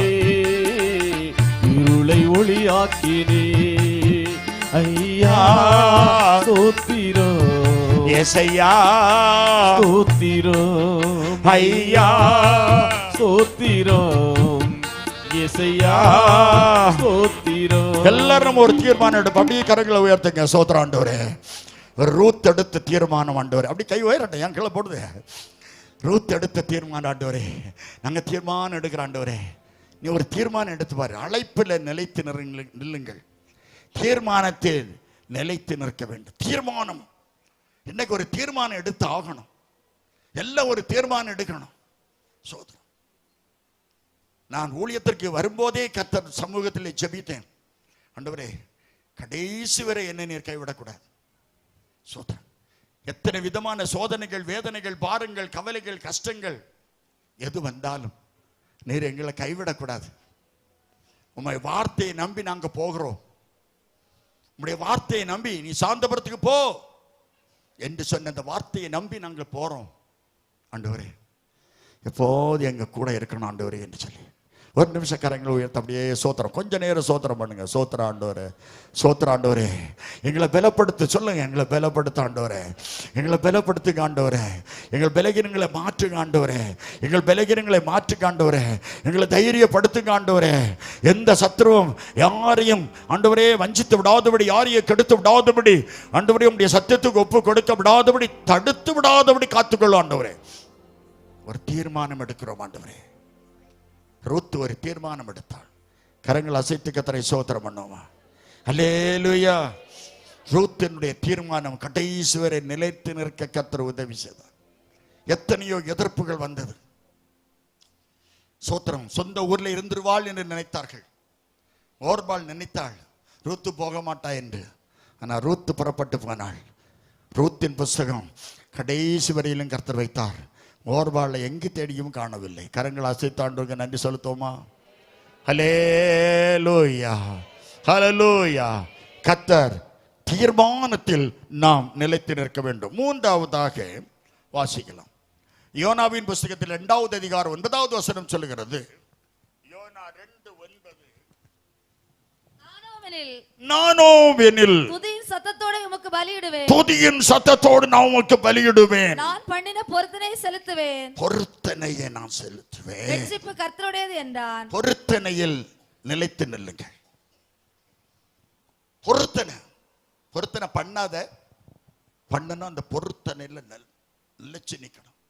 யோனாவின் புஸ்தகம் 1வது அதிகாரம் 3வது வசனத்தில் நினிவேக்கு போக சொன்னவன் தர்சீசுக்கு போனான். 4வது வசனத்தில் ஒரு காற்றை கர்த்தர் கட்டளையிட்டார். 4:12 என்னாலதான் அந்த காத்து வந்தது என்று சொன்னான். இவனை தூக்கி கடல்ல போடும்படியாக தீர்மானித்து கடல்ல தூக்கி போட்டார்கள். இரத்தப்பள்ளி எங்க மேல வந்துடக்கூடாது ஆண்டவரே என்று ஜெபித்தார்கள். கர்த்தர் ஒரு மீனுக்கு கட்டளையிட்டார். சொன்ன வார்த்தை கேட்காதவன், கீழ்ப்படியாதவனை மீன் குடலுக்குள்ள அனுப்பினார். 3 நாள் நாத்தம் குடலுக்குள்ள கிடந்து ஜெபம் சொல்றான். 2:9 நான் பண்ண பொருத்தனையா நிறைவேற்றும் ஆண்டவரே. நான் பாதாளத்துக்குள்ள போறேன், அங்கேயே இருக்கிறீர். கடல் பாசியின் தலையை சுற்றுகிறது. வேதம் பொருத்தனையில் நிலைத்து நில்லுங்கள். 1 சாமுவேல் புஸ்தகத்தில் 1வது அதிகாரம் 5வது வசனம் கர்ப்பம் அடைக்கப்பட்ட அந்நாள். 6வது வசனம் சக்களத்தியால் விசனப்படுத்தப்பட்ட அந்நாள்.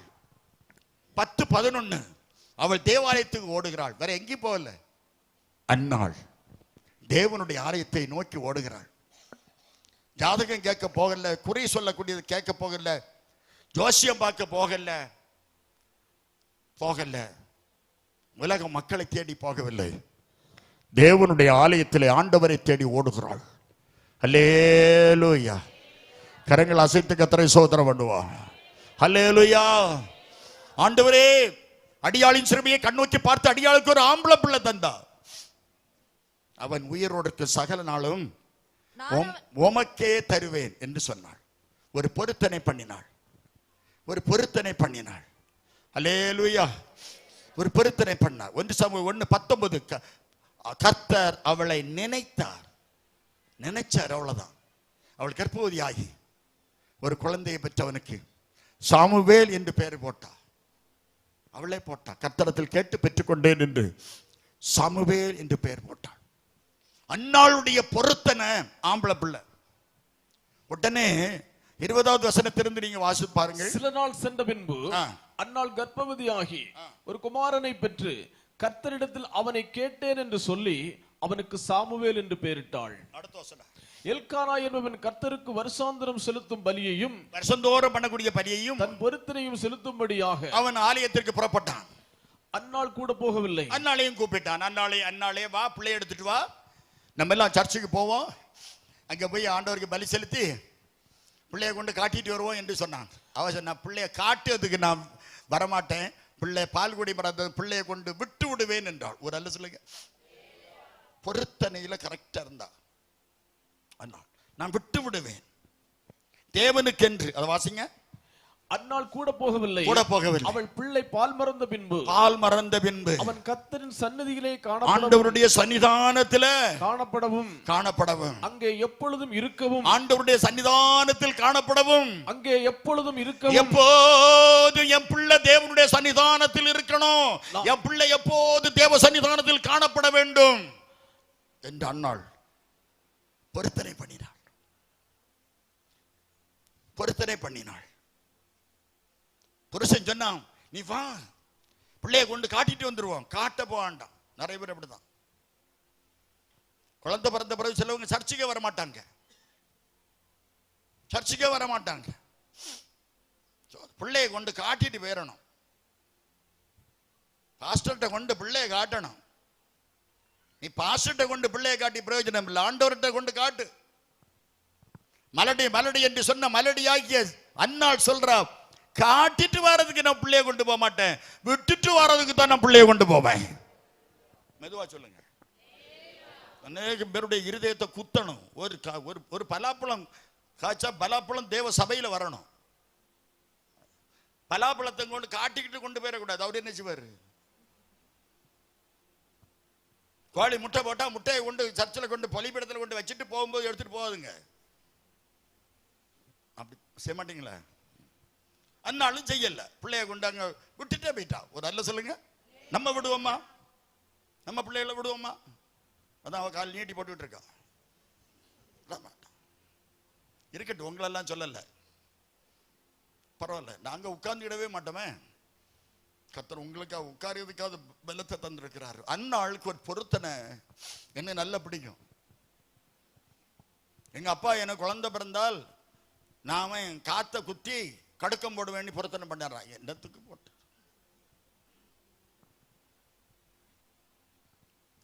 கடுக்கம் போடுவேன்னு சொன்னாரா. எப்படியோ எனக்கு குழந்தை நான் பிறந்தேன். இருக்கட்டும், பிறந்ததெல்லாம் பிறகு சொல்ல முடிஞ்சா சொல்லுவேன். சாட்சி தெரியாதவங்க யாராவது இருந்தா கைவசுங்க. பாஸ்டர் உண்மையில உங்க சாட்சி எனக்கு தெரியாதுன்னு சொல்லக்கூடியவங்க யாரும் இருக்க மாட்டீங்க. அப்படி இருந்தால் கைவசுங்க. ஒரு ஆள் இருந்தாலும் சொல்லுவேன். கைவசுங்க. சரி, நிறைய பேர் இருக்காங்க, அதனால சொல்லலாம். ஒரு அல்ல சொல்லுங்க, சத்தமா சொல்லுங்களா. பொருத்தனை. அந்நாள் ஒரு பொருத்தனை பண்ணினோம். இந்த பொருத்தனையை கர்த்தர் கேட்கிறார். இன்னும் மலடி ஒரு நாள் ஒரு விறகு வெட்டி விறகு வெட்டி தெருவில் போய் விறகு வெட்ட போறாரு. ஒரு அணா 2 அணா காலம், காலணா ஓட்ட காலணா காலம். ஓட்ட காலணா தெரிஞ்சவங்க கைவசுங்க. ஓட்ட காலணா ஒரு காலணா தொட்டு செம்புல தொட்டு அதுல ஓட்ட உண்டு தெரிஞ்சவங்க 3 பேர் இருக்க, 4 பேர். நான் ஒன்று 5 6 ஓட்ட காலணா. நாங்க ஒரு காலணா கிடைச்சிட்டா நாமெல்லாம் எனக்கு ஒரு அரஞ்சா கோடி கட்டியிருந்தாங்க. எனக்கு தெரியாது, கட்டியிருந்தாங்க. நான் அதுல அந்த கொளுத்து பத்தியில் அந்த கொளுத்து எடுத்துட்டு ஓட்ட காலணாவை அதுல உள்ளால கொறுத்து கட்டி போட்டிருப்பேன். குழஞ்சிடப்படாது, செலவாக்கிடப்படாது, முட்டாய் வாங்கிடக்கூடாது, காலணா கிடைக்காது. அப்படி நான் கொறுத்து கட்டினவன். எனக்கு அதனால காலணா நல்லா தெரியும். அப்ப அந்த மனுஷன் விறகு வெட்ட போகிறார். அங்க அசைஞ்சலன்னா சாட்சி சொல்ல விட மாட்டார் ஆண்டவர். ரொம்ப கவனமா இருக்கணும். ஏன்னா சாட்சி சொல்ல பிசாசு சம்மதிக்காது. அதனால ஏதாவது ஒண்ணு செய்வான் அவன். அதனால நீங்க கொஞ்சம் கவனிச்சுக்கணும். அவன் ஏதாவது ஒண்ணு செய்வான். ஒரு அல்ல சொல்லுங்க. நீங்க பிசாசுக்கு எதிர்த்து நில்லுங்கள், அப்பொழுது அவன் உங்களை விட்டு ஓடி போவான். சில கேசுகள் அந்த டைம் தான் வரும் பாருங்க. யாரா இருந்தாலும் உள்ளால விடாதுங்க. ஒரு அல்ல சொல்லுங்க. நான் இப்படி சாட்சி சொல்லிக்கிட்டு இருக்கேன். களியக்கவள பக்கம் முள்ளுவிளையில வந்து ஒரு பயங்கர குடிகாரன், பெரிய ரவுடி, முள்ளுவிளை குறித்து கொள்ளுங்கள். ECC evangelical Christian church, doctor Ebenezer பாஸ்டருடைய சர்ச்சில் கன்வென்ஷன்ல பேசிக்கிட்டு இருக்கேன். சாட்சி சொல்ல ஆரம்பிச்சேன். அடமழை பெய்யுது, மக்கள் நனைந்து கொண்டிருக்கிறார்கள். நான் போட்ட பந்தலுக்கு வெளியே வந்து மழையில நின்று பேசிக்கிட்டு இருக்கேன். யாரோ ஒருத்தன் ஓடி வருகிறோம். ஓடி வந்தது வந்தான், ஒரு அடி என் கையில அப்படி அடிச்சு என் கையில இருந்த மைக்க பறிச்சிட்டான். அவன் அடிச்ச அதே ஸ்பீட்ல, நான் யாருன்னு அவனுக்கு தெரியாது இல்லையா, அதே ஸ்பீட்ல ஒரு அடி கொடுத்து அதை நான் பறிச்சிட்டேன். பலிபீடத்தில் பயந்து நடுங்கி பேசுகிறேன். அடுத்த கையில அவனு கத்தி. Price the Lord. ஜனங்கள் தூக்கி கொண்டு போய் விட்டார்கள். கன்வென்ஷன் முடிந்து வெளியே வருகிறோம். அடுத்த ரோட்ல வந்து ஒடுக்கமான பகுதியில் வந்து காருக்கு முன்னால கத்தியும் வாங்கி கொண்டு நிற்கிறான். நடந்த உண்மை. பத்திரிகையில் குறிப்புகள் உண்டு. கார்ல ஒரு குத்து குத்துறான். பாஸ்டர் எபனேசர் கூட உண்டு. உடனே சிலர் அங்கு தடுத்தார்கள். விசுவாசிகள் வந்ததும் அவனை பிடித்துக் கொண்டு போய்விட்டார்கள். சில நாட்கள் 13 நாள் என்று நினைக்கிறேன், அவனை ஊழியக்காரனை குத்த வந்தவனை குத்தி கொண்டார்கள். அவங்க சொந்தக்காரங்க ஒரு கன்வென்ஷன்ல வந்து சாட்சி சொன்னார்கள். முள்ளு விலையில நீங்க பேசும்போது உங்களை குத்த வந்தானே அவனை குத்தி கொண்டார்கள், அவனுக்கு சொந்தக்காரன் தான் நாங்க என்று சாட்சி சொன்னார்கள். ஊழியக்காரனை கை நீட்டியதுக்கு கர்த்தர் உங்களுக்கு பெர்மிஷன் தர மாட்டார்.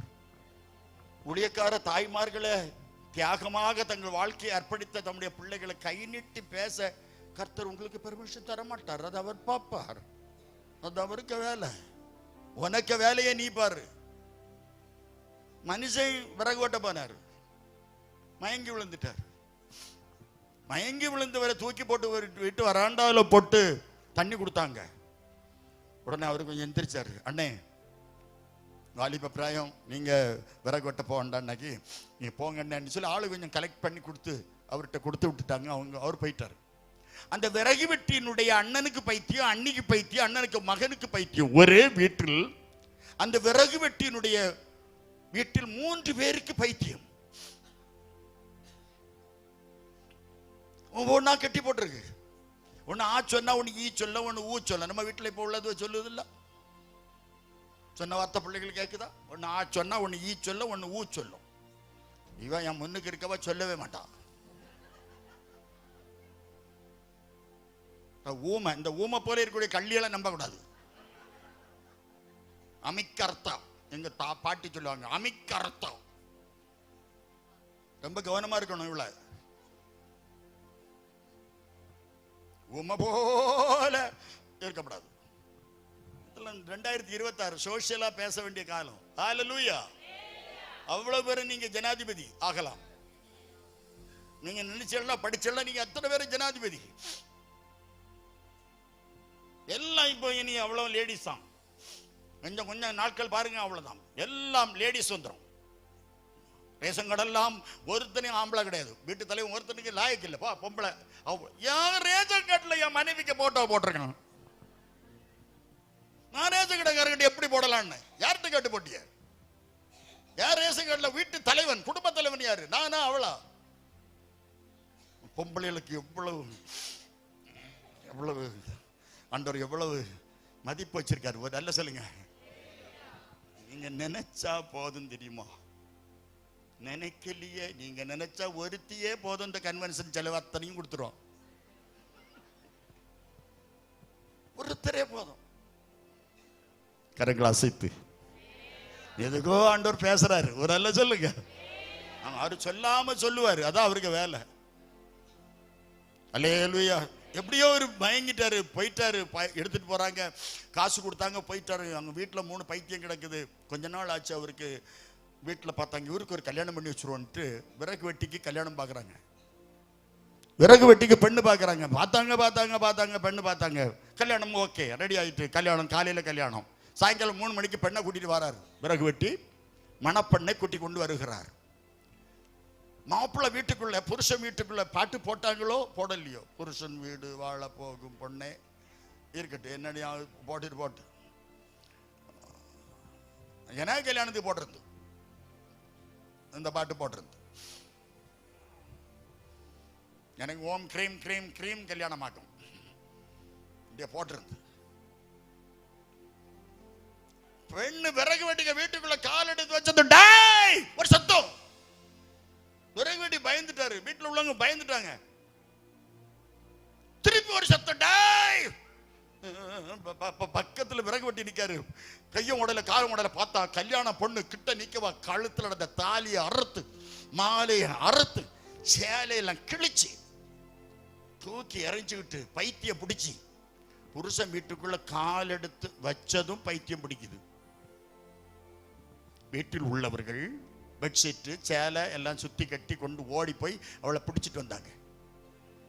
வீட்டில் இருந்ததும் பைத்தியம், வந்ததும் எத்தனை ஆச்சு? 4 பாச செல்லத்துறை பிரைஸ் தருவார். கரெக்டா என்னன்னா போகும்போது சொல்லி வாங்கிட்டு போங்க. அல்லேலூயா. 4 பேருக்கு பைத்தியம். ஒன்னு ஆ சொன்னா ஈ சொல்லுது, ஒன்னு ஊ சொன்னா ஏ சொல்லுது, ஒன்னு சோறு கொடுத்தா கீழே தட்டு, ஒன்னு தலையில கொட்டும். நரக வேதனை தெரியுமா? பைத்தியம் பிடிச்ச குடும்பத்தில் இந்த 4 கிடந்து பைத்தியங்கள். ஓ ஓ ஓ ஒரு பைத்தியம் காலை தூக்கி கட்டில தூக்கி வச்சுட்டு காலை குறுங்கால வச்சு அருவாளை வச்சு வெட்டி எடுத்துட்டு, இந்த விறகு வெட்டிக்கு அண்ணன் காலை தூக்கி அப்படி கால கட்டில தூக்கி வச்சுட்டு வெட்டி எடுத்துட்டு ரெக்கார்ட் இருக்கு. பைத்தியம் 4 பைத்தியம் ஆடிட்டு அடக்கி இந்த விறகு வெட்டிக்கு மனைவியை நீள சங்கிலியில கட்டி போட்டிருக்கு. கை விலங்கு கால் விலங்கு போட்டு நீள சங்கிலி. கொஞ்ச நாள் கழிஞ்சதும் இந்த சங்கிலி அவுத்து விட்டாங்க. இந்த விறகுட்டிக்கு மனைவி கடையா போய் பசியில அவர் விறகுட்ட போயிடுவாரு. கடையில போய் பலகார பெட்டிக்குள்ள கையை போட்டு பலகாரத்தை சாப்பிடுமா சாப்பிடுமா சாப்பிடுமா சுடு வெள்ளத்தை ஊத்திடுவாங்க. சுருண்டு விழுந்து கிடப்பாளாம் அந்த பைத்தியக்கார. கடையில போய் பழத்தை எடுத்து அப்படி சாப்பிடுமா, பழத்தை எடுத்து அப்படி சாப்பிடுமா. மாட்டை அடிக்கிறது போல கடைக்காரன் அடிப்பானா, வாடைக்குள்ள விழுந்து கிடக்குமா அந்த பைத்தியக்காரன். சாயங்காலம் வந்து விறகு வெட்டிட்டு வந்து விறகு வெட்டி தூக்கி கொண்டு வீட்டுக்கு போவார். கொடுமை வேதனை. விறகு வெட்டி மந்திரவாதி, விறகு வெட்டிக்கு சொந்த வந்த 7 தலைமுறைக்கு மந்திரவாத குடும்பம். சாயங்காலம் கல்யாணம் முடிஞ்ச அன்னைக்கு சாயங்காலம் பெண் வீட்டில் உள்ளவங்க வீடு காண வராங்க. வரும்போது பைத்தியம் பிடிச்சு ஆடிக்கொண்டிருக்கிறாள் இந்த பைத்தியக்காரி. கல்யாண பொண்ணு ஆடிக்கிட்டு இருக்கா. பொண்ணை பத்த அம்மா தரையில உள்ள மண்ணை வாரி தலையில போட்டு, ஐயோ என் பிள்ளைக்கு இப்படிப்பட்ட வியாதி வந்துட்டு, என் பிள்ளைக்கு பைத்தியம் பிடிச்சிட்டு, என் பிள்ளைக்கு ஒரு நோய் கூட இதுவரை இல்லையே, ஐயோ என் பிள்ளைக்கு பைத்தியமா என்று அழுதார்கள், கதறினார்கள், கண்ணீர் வடித்தார்கள். அம்மா அழுறது அந்த அம்மாவுக்கு தெரியல.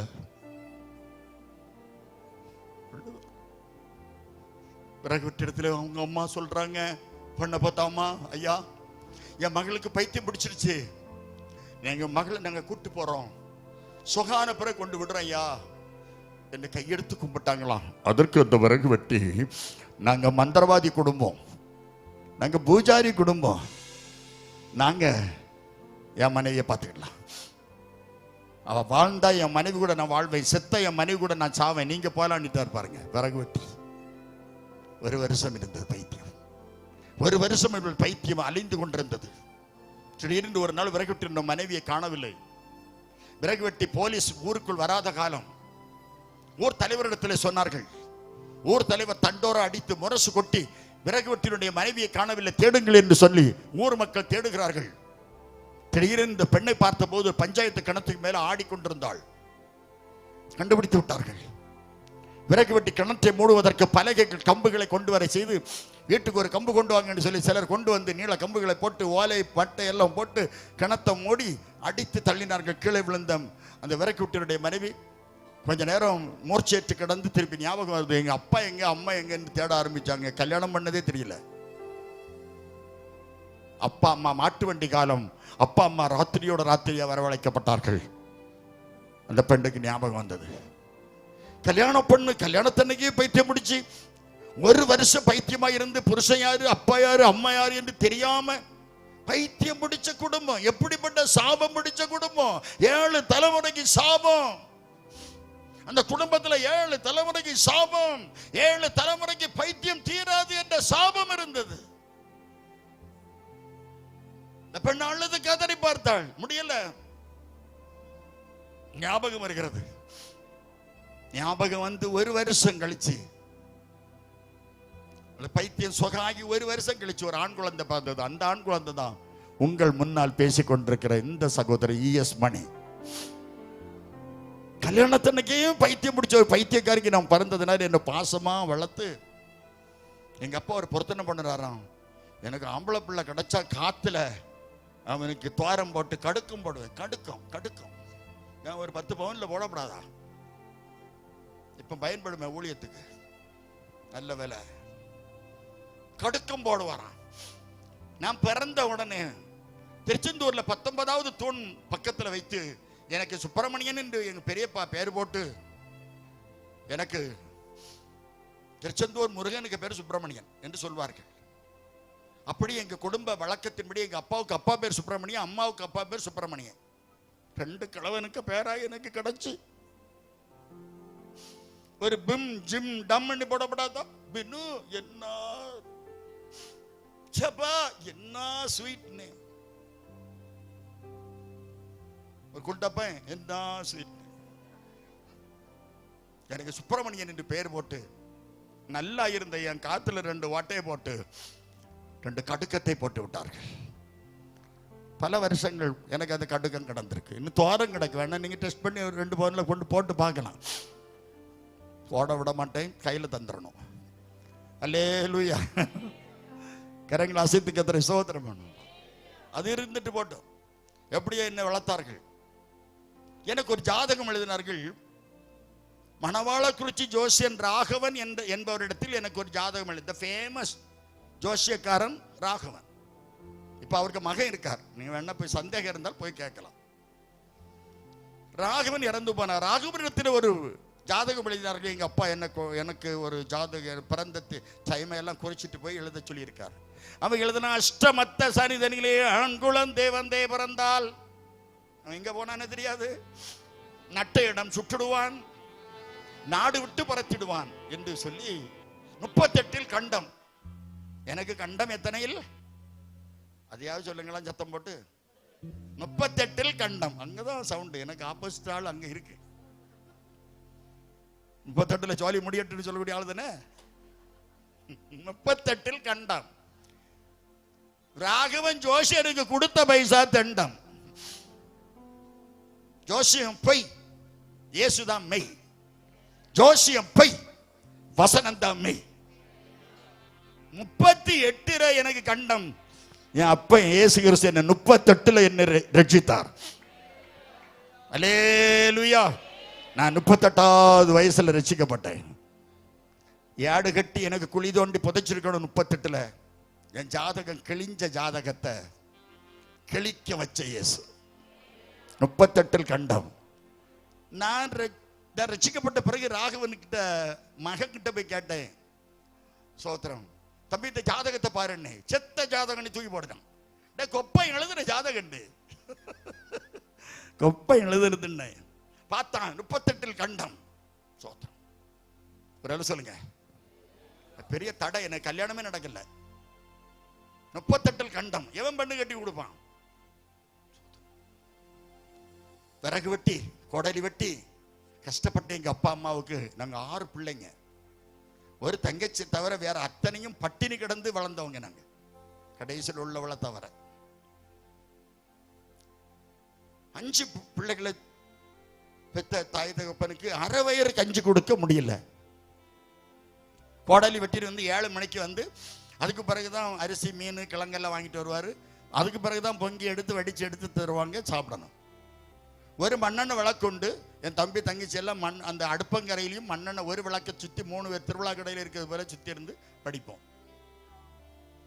அதனால படிக்கிறதுக்கு ஆசைப்பட்டு கணக்கு செய்யணும் அப்படிப்பட்ட செய்யணும்னு உண்டுமானா என் தம்பிமாரெல்லாம் தனியாக அடுப்பங்கரைக்கு போயிடுவான். காரணம் அடுப்பு எரிஞ்சிட்டே தானே இருக்கும் சாப்பாடு. அதில் இருந்து கணக்கு செய்வாங்க. ஒரே ஒரு சட்டை தான், அது காமராஜர் காலத்தில் அரசாங்கத்தில் தந்த சட்டை தான். செருப்பு எங்களுக்கு தெரியாது, பார்த்ததில்லை. பவுடர் நாங்கள் போட்டதே இல்லை. சோப்பு எங்களுக்கு தெரியாது. எவனோ எவ்வளோ கல்படியில் வச்சுட்டு போகிற சோப்பு தான் எங்கள் துணிமலைக்கு. கந்தையானால கசைக்கட்டு என்பதை சோத்திரம். மார்ச் ஏப்ரலில் வெள்ளையாக கிடைக்கிற துணி டிசம்பரில் எங்களுக்கு மஞ்சள் ஆயிரும். எங்கள் துணி மஞ்சள் நிறத்தில் ஆயிரும். நாங்கள் கலர் முக்காமலே மஞ்சள் ஆயிரும். அப்படிப்பட்ட துணிகளை போட்டுட்டு போய் தான் பள்ளிக்கூடத்து போனோம். பீத்த பையும் போட்டுக்கிட்டு. பெண்ணு கிடையாது, பென்சில் கிடையாது. எவனோ தூக்கி எறிஞ்ச பெண்ணு, முனையில்லாத பென்சிலை நாங்கள் எடுத்து முனை உண்டாக்கி கடிச்சு அதை வச்சு எழுதி படித்தாங்க என் தம்பி மாறலாம். நான் தானே மூத்தவன். எங்க அப்பா வேலைக்கு போய் சுசீந்திர கோயில்ல விறகு வெட்டிட்டு சோத்து கட்டி கொடுப்பாங்க, ரூபா கொடுக்க மாட்டான் சம்பளம். சுசீந்திர கோயில்ல சோத்து கட்டி தான் சம்பளம் விறகு வெட்டக்கூடியவர்களுக்கு. அன்னைக்கு எங்க அப்பா அந்த சோத்து கட்டியை வாங்கிட்டு வருவாரு. எங்க அப்பா கூட போறவன் வேலைக்கு போகாம இருந்தா அன்னைக்கு அதுல ஒரு சோத்து கட்டி அந்த வேலைக்கு போகாத அவனுக்கு எங்க அப்பாவுக்கு நண்பனுக்கு கையில கொடுத்துட்டு, உன் பிள்ளைகளை நீங்க தின்னுங்கடான்னு சொல்லி இந்த ஒரு சோத்து கட்டியை கொண்டு வர்றாரு. குருவி குஞ்சு வா பழந்தது போல நானும் தம்பி தங்கச்சிகளோ எங்க அப்பா கொண்டு வரக்கூடிய ஆகாரத்துக்கு மாபளந்து இருப்போம். ஏப்பா ஒண்ணு கொண்டு வந்தீங்க, 2 கிடைச்சுடா. என் கூட வேலைக்கு வரவே இன்னைக்கு வேலைக்கு வரல, அவன் சுகம் இல்லை, அவனுக்கு பிள்ளைங்க பட்டினி கிடக்குமே. அன்னைக்கு எங்களுக்கு எங்க அப்பா படிச்சு தந்த பாடம், நீங்க சாப்பிடாம இருந்தாலும் பசின்னு சொன்னா நீங்க உங்க சாப்பாட்டை கொடுத்துட்டு நீங்க பட்டினி கிடங்கடா என்று சொல்லி எங்களுக்கு படிச்சு தந்தார். வளர்த்தாங்க, கஷ்டப்பட்டு வளர்த்தாங்க. 5 நோட்டு வாங்கணும், 5 பாடம் எழுத 1 நோட்டு வாங்கி தருவார் தெரியுமா? உனக்கு எத்தனை நோட்டு வாங்கி தந்தாங்க? 5 நோட்டு வாங்கி தந்தாங்களா? எங்களுக்கு 1 நோட்டு வாங்கி தந்தாங்க. 5 பாடத்தை அதில் எழுதணும். இப்ப தாள் தீர்ந்துட்டா போதும் நோட்டை வாங்கி அவர் செக் பண்ணாரு. இல்ல ஒரு தாள் இருக்கு, இது முடியட்டும் பாரு. பிச்சை மட்டும் எங்களை வெளியே எடுக்க விடல. கஷ்டப்பட்டு எங்க அப்பா அம்மா களப்பறிக்க போய் தொழி சுமந்து மண்ணு சுமந்து காலைல 4 மணிக்கு நானும் என் தங்கச்சி எனக்கு அடுத்தவளும் பனங்க பறக்க போனோம். பக்கத்து வேலையில பனங்க தலையில விழுந்த நாட்களெல்லாம் உண்டு. பனங்க பறவை கொண்டு கொடுத்து அதை எங்க அம்மா அடுப்பில் போட்டு சுட்டு அருவாக்கத்தை வச்சு வெட்டி ஆளுக்கு ஒரு உருட்டி எங்களுக்கு பனங்கா தின்னு ஸ்கூலுக்கு போனோம். அங்கே எங்கேயும் தொடச்சிட்டு பனங்கா தின்னு ஸ்கூலுக்கு போன ES மணி உங்களோடு பேசி கொண்டிருக்கிறேன்.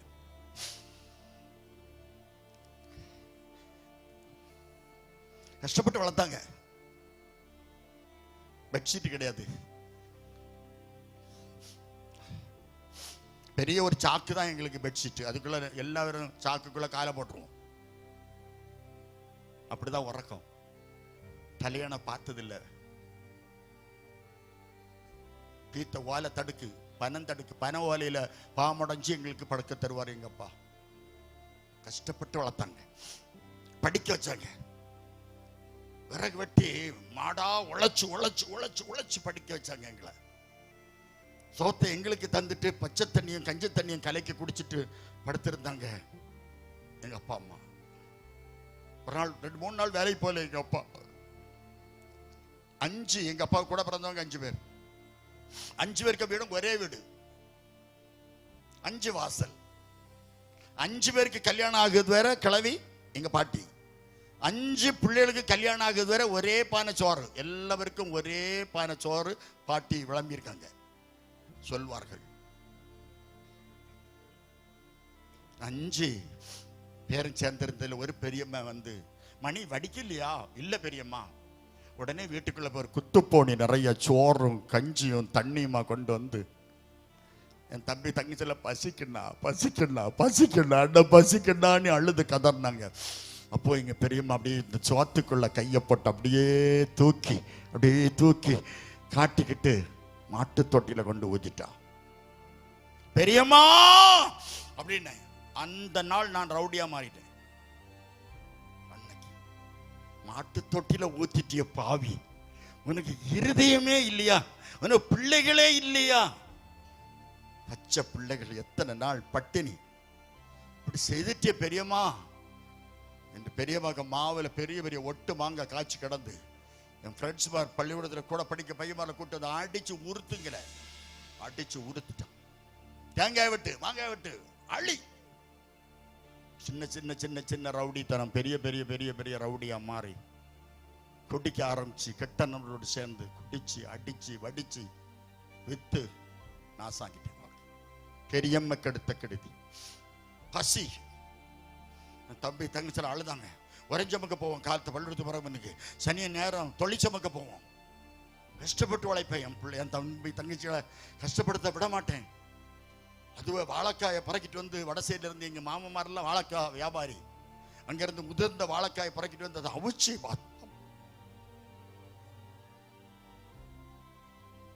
ஒரு அண்டாவுக்கு 4 கிலோ கிழங்கு கிடைக்கும். பயோனியர் கிழங்கு எங்க ஊர்ல பள்ளி விலை குறித்து வைத்துக்கொள். பள்ளி விலை, நாகர்கோயில் பள்ளி விலை 4 கிலோ கிழங்கு பயோனியர் ஒரு ஷாப்ல அவங்க கட்டடத்துல கிடைக்கும். அதை வாங்கிட்டு வந்து தொலி எடுக்கதே கிடையாது. மேல் தொலியை எடுத்துட்டு மேல் தொலியை மட்டும் எடுத்துட்டு மீதி கிழங்கு அவிச்சு அப்படி தின்ன ES மணி உங்ககிட்ட பேசிட்டு கஷ்டப்பட்டு வளர்த்தாங்க. அழுதோம், கதறணும், கண்ணீர் வடிச்சோம். என் தங்கச்சி கல்யாணம் கஷ்டப்பட்டு எங்க அப்பா அம்மா எப்படியோ கஷ்டப்பட்டு உழைச்சி எடுத்து பிள்ளைய 2வது எனக்கு அடுத்த தங்கச்சி கல்யாணம் பண்ணி கொடுக்க பார்த்தோம். பந்தல் போட்டாச்சு, பத்திரிகை கொடுத்தாச்சு. அன்னைக்கு மிளகெல்லாம் வாங்கி வீட்டில் தான் இடிக்குது.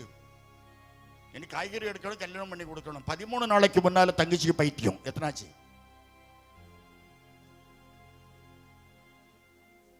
5 மறந்துட்டா இல்லையா? சரி, வீட்டில் 3 பைத்தியம். எங்க அம்மாவுக்கு பைத்தியம் 4, தங்கச்சிக்கு பைத்தியம் 5. கல்யாண பொண்ணுக்கு பைத்தியம். வீடு என்ன நிலமாகும்? எப்படிப்பட்ட குடும்பம்? கீழே விழுந்த சோத்தை எடுத்து போட்டு திங்க முடியாதே. அழுத போதெல்லாம் அருகில் வந்தவரே, உங்க கரங்களினால என் கண்ணீர் துடைத்தவரே. நான் அழுத போதெல்லாம் என் அருகில் வந்தவரே, உங்க கரங்களினால என் கண்ணீர் துடைத்தவரே. அழுதோம், வேற என்ன செய்ய முடியும்? எங்களால் என்ன செய்ய முடியும்? அழுதோம், கதறணும், கண்ணீர் வடிச்சோம். போகாத இடம் இல்ல, மந்திரவாதங்கள் செய்தோம். எங்க அப்பா சின்ன குழந்தையிலே, எனக்கு சின்ன பிள்ளையிலேயே, எனக்கு 7 வயசுலயே எங்க அப்பா என்ன மந்திரவாதம் படிக்க வச்சுட்டாரு. படிச்சு படிச்சு படிச்சு சுந்தரமூர்த்தி காணிக்காரன் என்ற ஒருவன் மந்திரவாதம் படித்து கொடுத்தான். திருவட்டாரை சார்ந்தவர். அவர் வந்து எங்க அப்பா அம்மா எங்க பெரியப்பா சித்தப்பா எல்லாம் மந்திரவாத குடும்பம் என்பதால் அங்க வந்து தங்கி அநேக பேருக்கு மந்திரவாதம் படிச்சு கொடுப்பார். அதுல நான் ஒரு நல்ல ஸ்டூடெண்ட். படிச்சு படிச்சு படிச்சு படிச்சு நான் ஒரு குட்டி மந்திரவாதி மாறிட்டேன். பெரிய மந்திரவாதி மூட்டு காணி எங்க போனாலும் என்ன கூட்டு போவான். பிரேதங்கள் எரிகிற இடம் சுடுகாட்டுக்கெல்லாம் என்ன கூட்டு போய் பிராக்டிஸ் கொடுத்தா. எங்க அப்பா ஒரு குட்டி மந்திரவாதி. அவர் இங்க சின்ன சின்ன மந்திரவாதங்கள் செய்யும் போது என்ன கூட்டிட்டு போவார். பழகிட்டாங்க. என் தங்கச்சிக்கு அப்படி பைத்தியம் பிடிச்சதுனால எல்லாம் மந்திரவாதம் செய்து ஆடு கோழி எல்லாம் செய்து பார்த்தோம், வெளி செய்து பார்த்தோம், கேட்க முடியல, மெடிக்கல் முடியல.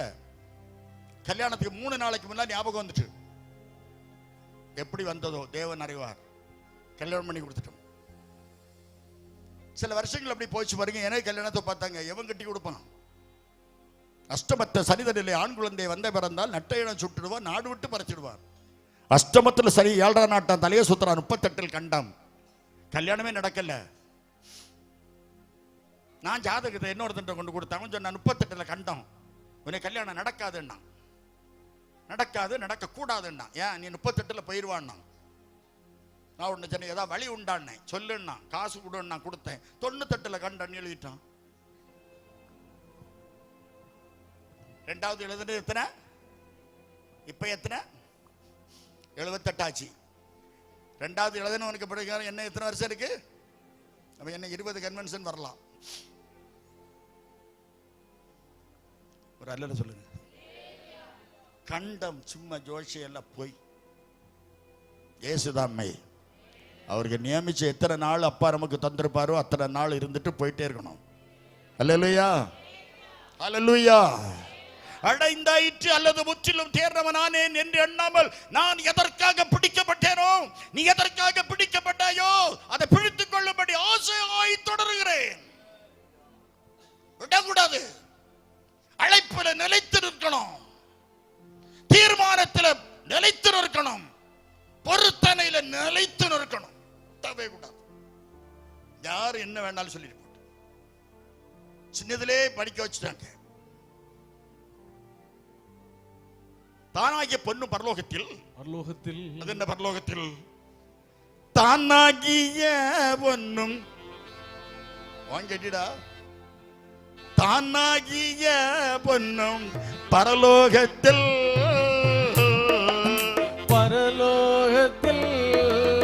ஆமா சொல்லு, பரலோ கை தட்டுக்கலாம். பரலோகத்தில், பரலோகத்தில் சொல்லு தம்பி பரலோகத்தில்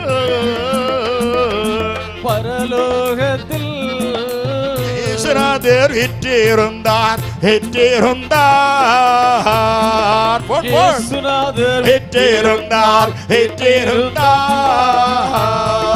வானவர் தூதர்கள் வாழ்த்துகள் பாடிட சேராபீன்களும் துதித்து பாடிட ஆமா சொல்லு தானாகிய பொன்னும்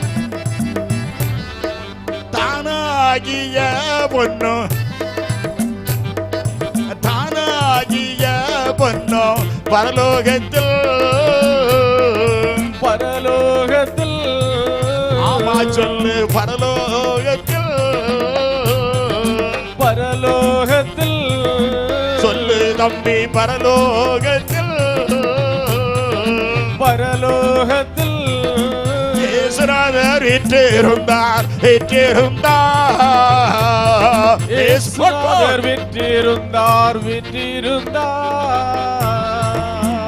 அல்லேலூயா. கரங்களை அசைத்து ஆண்டவருக்கு நன்றி சொல்லுது. அல்லேலூயா அல்லேலூயா. பயங்கரமான நல்ல கனியாட்டுக்காரன் நாங்க பண்ணிட்டான் கையமதிலே அது என்ன கையமதிலே கொஞ்சம் சாரிகிற வேண்டாமா? அதுல என்ன அழகா பாடுது தெரியுமா? பண்ணிட்டான் கையமதிலே பூமி ஆடவரம். அல்லேலூயா அல்லேலூயா. சத்தமா சொல்லுங்க. இப்படி வேஷம் போட்டு வேஷம் மாறி ஆடிக்கொண்டிருந்த ஒரு ஆட்டக்காரனாக யூஸ் பண்ணி என்ன பிடிச்சு கொண்டு ஆண்டவர் இங்க கொண்டு விட்டுருக்கார். மாதம் ஒன்று மழை பொழியும் அம்மா சொல்லு மழை பொழியும் சொல்லு தம்பி மழை பொழியும் வருஷம் ஒன்று பூவிளையோ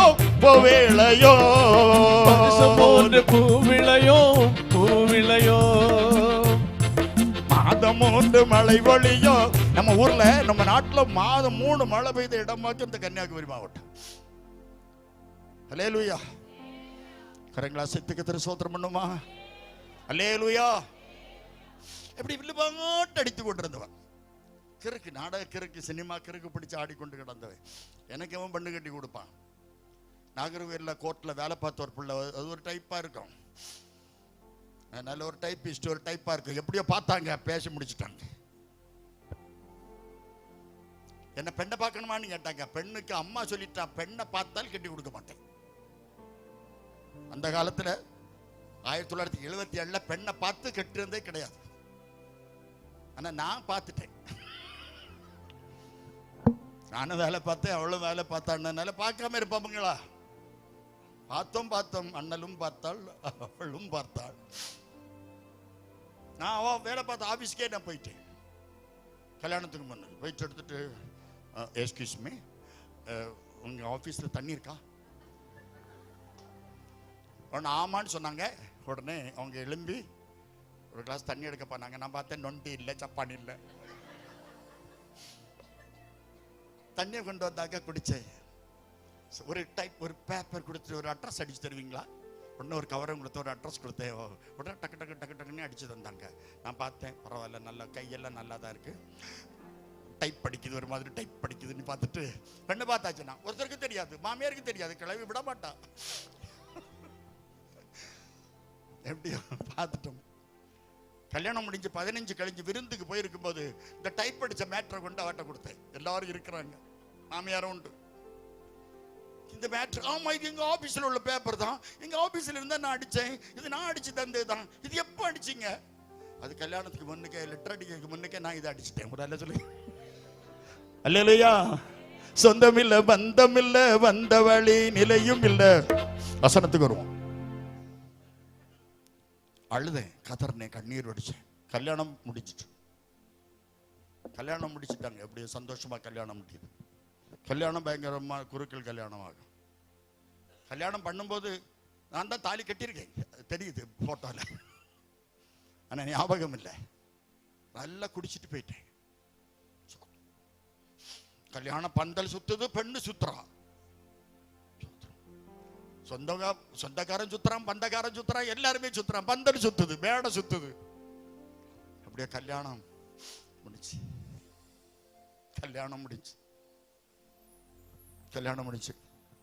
முதல் வருஷத்துல முதல் குழந்தை செத்து போச்சு. 2வது வருஷத்துல 2வது குழந்தை செத்து போச்சு. 4வது வருஷம் 3வது குழந்தை செத்து. 5வது வருஷம் 4வது குழந்தை செத்து. 5வது குழந்தை நிரபாத கர்ப்பிணியா இருக்கும் போது திடீர்னு அவ ஆபீஸ்ல இருந்து வீட்டுக்கு வந்தா, வீட்டுல வந்து ஏதோ பேசுறான்னு சொல்லிட்டு வாங்கி மிதிச்சுட்டு தெரியாம வீட்டுல இருந்து முற்றத்துல கொஞ்சம் உருண்டு போய், சுமார் உருண்டு போற 22 அடி தூரம் இருக்கும், செத்தேன்னு விழுந்தா. உருண்டு போய் நான் போய் பார்த்தேன், நாசில சுவாசம் இல்லை, செத்துட்டா. போட்டுட்டு ஓடிட்டேன். 3 நாள் வரல. அவளை தூக்கி எடுத்து ஹாஸ்பிட்டல்லாம் கொண்டு போய் ஞாபக சக்தி எல்லாம் ரொம்ப கஷ்டப்பட்டு தான் வந்திருக்கு.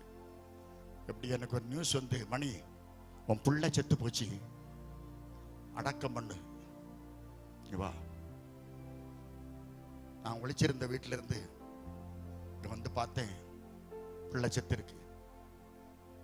அதை கொண்டு நானே குளிப்பாட்டினா. நான் செய்த பாவம், நான் செய்த அநியாயம், நான் செய்த அக்கிரமம், துரோகம், மனைவிக்கு நான் செய்த துரோகம். 5வது பிள்ளைக்கு நானே குழி தோண்டி, ஒவ்வொரு பிள்ளைக்கு நான் தான் குழி தோண்டது. நானே குழி தோண்டி, நானே குளிப்பாட்டி, நானே வேப்பங்குளை எல்லாம் ஒடிச்சு எடுத்து வச்சு பிள்ளைய அடக்கம் பண்ணி மண்ணு போட்டேன். ஒரு சொம்பு தண்ணியை தீட்டி தலையில ஊத்த முடியாத பலகீனமா என் மனைவி மாற்றப்பட்டார். அடிச்சு துடுத்து. எத்தனை சகோதரர்கள் இதை கேட்டுக் கொண்டிருப்பீர்கள். குடிவெறி, பாவம், மந்திரவாதம், பில்லி சூரியம், செய்வனை, பிசாசின் கிரியைகள். 5 பிள்ளை செத்து. அழுதா, கதர்னா. 1984 2வது தங்கச்சி கல்யாணம். தம்பிமாரெல்லாம் படிச்சுக்கிட்டு இருக்கான். தங்கச்சி கல்யாணம் சந்தோஷமா நடக்குது. நான் சபரிமலை குருசாமி, சபரிமலைக்கு மாலை போட்டுட்டு சாந்தபுரத்தில் போஸ்ட்மேன் வேலை பார்த்துக்கிட்டு இருக்கேன். 16 வருஷமா அங்க போஸ்ட்மேன் வேலை பார்த்துக்கிட்டு இருக்கேன். தங்கச்சி கல்யாணம், 2வது தங்கச்சி கல்யாணத்துக்கு ஏற்பாடு செய்தோம். 1984 என் மனைவி 6வது குழந்தை கர்ப்பிணியா இருக்கா. 6வது குழந்தை கிடைக்கணும், தங்கச்சி கல்யாணம் நல்லா நடக்கணும்னு சொல்லி நான் சபரிமலைக்கு மாலை போட்டிருக்கேன்.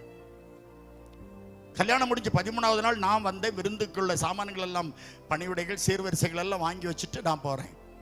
18வது நாள் திருப்பி வரேன். ரயில்வே ஸ்டேஷன்ல சொல்றான், மணி உன் தங்கச்சிக்கு பைத்தியம்னா. எந்த தங்கச்சிக்குன்னு? இப்ப கல்யாணம் முடிஞ்ச தங்கச்சிக்கு. பந்தல் பிரிக்கல, வார்பரப்பு மூடல்ல, வாழை மரம் வெட்டி சாய்க்கல, கட்டின வாழை அப்படியே நிக்குது, பந்தல் கால் முடுங்கல்ல, மணவர பிரிக்கல, தங்கச்சி பைத்தியம் பிடிச்சு ஆடுறா. எத்தனாச்சு? என்னடா உலகம்? யாரு இப்படிப்பட்டவன்? என் வீட்டுல எப்படி அழுதும் மந்திரவாதம் செய்தோம். பெரிய பெரிய காணிக்காரெல்லாம் கூப்பிட்டேன். வீட்டுக்குள்ள குழி தோண்டி ஆட்ட புதைச்சி தலையை வெட்டி எடுத்து மந்திரவாதம் செய்து பார்த்தோம். காப்பாற்ற முடியல. திருவாரூர் மெடிக்கல் காலேஜ் கொண்டு வரோம், முடியாதுன்னுட்டாங்க. பாளையங்கோட்டை மெடிக்கல் காலேஜ் முடியாதுன்னுட்டாங்க. திருப்பி ஒரு எம்எல்ஏ ரெக்கமெண்டேஷன்ல திருவாரூர் மெடிக்கல் காலேஜ் அட்மிட் பண்ணிட்டு பக்கத்தில் ரூம் எடுத்து தங்கியிருக்கோம். மொபைல் போன் இல்லாத காலம், லேண்ட்லைன் உள்ள காலம். நான் தங்கியிருக்க திருவாரூர் அந்த ஹாஸ்பிட்டலுடைய ஃபோன் நம்பர் தெரிந்ததுனால, இல்லை நாகர்கோவில் மிஷின் ஹாஸ்பிட்டல்ல டாக்டர் ஆனி சந்திரா நேசராஜ், அவங்க சாந்தபுரத்தை சார்ந்தவங்க டாக்டர், அவங்களுக்கு நான் தான் போஸ்ட்மேன். அவங்க என்ன தெரியும்னு சொன்னால அந்த ஃபோன் நம்பரை வாங்கி எனக்கு திருவாரூரத்துக்கு ஃபோன் பண்றாங்க. தங்கச்சி அங்க வச்சுக்கிட்டு இருக்கோம். உன் மனைவி ரொம்ப சீரியஸா இருக்க, உடனே வா. 6வது பிள்ளை கர்ப்பிணியா இருந்த மனைவி திடீர்னு வேதனைப்பட்டு மருத்துவமனையில் சேர்க்கப்பட்டார். தங்கச்சிக்கு அங்க ரொம்ப சீரியஸ். ஐயோ என்ன செய்வோம்னு சொல்லிட்டு அழுது கதறிக்கிட்டு இருக்கோம். திருப்பி இங்க ஓடி வாரம் டாக்டர் சொன்னாங்க, நீ வரும்போது ஹாஸ்பிட்டல்ல ஒரே பொம்பளைகள் கூட்டமா இருக்கு, அதோட நம்பதுக்கு வழி இல்லை. என்னதுக்கு கூடுனாங்க என்பது எனக்கு தெரியாது. என் சொந்தக்காரங்க எல்லாம் கூடி இருக்கிறாங்க. அதனால என்ன என்ன அந்த இப்ப இருக்கக்கூடிய ஓட்டு கட்டடம் அப்படி இருக்கு, பழைய கட்டடம். அதுவரை கார் போயிட்டு நான் உருண்டு போய் அந்த டாக்ஸில உருண்டு போய் இறங்கி உருண்டு போய் எழுந்திருச்சு குடிச்சிட்டு வந்ததுனால ட்ரெயினத்துல இருந்து மேஜையில் ஒரு அட்டைப்பெட்டிக்குள்ள ஒரு பொம்பளை பிள்ளை செத்து இருக்கு. 6வது பிள்ளை செத்து போச்சு. 6வது பிள்ளை செத்த உடனே என் மனைவி சொல்லியிருக்கா, எனக்கு இன்ஜெக்ஷன் போட்டு கொன்றுங்க, எனக்கு ஹஸ்பண்ட் வந்தாருன்னா கொன்றுவார். கொல்லுவார். எந்த டாக்டர் கொல்லுவாங்க?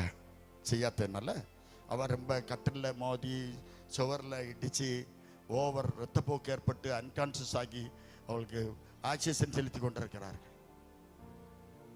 6வது பிள்ளைய கையில் எடுத்து மார்போடு அணைச்சிட்டு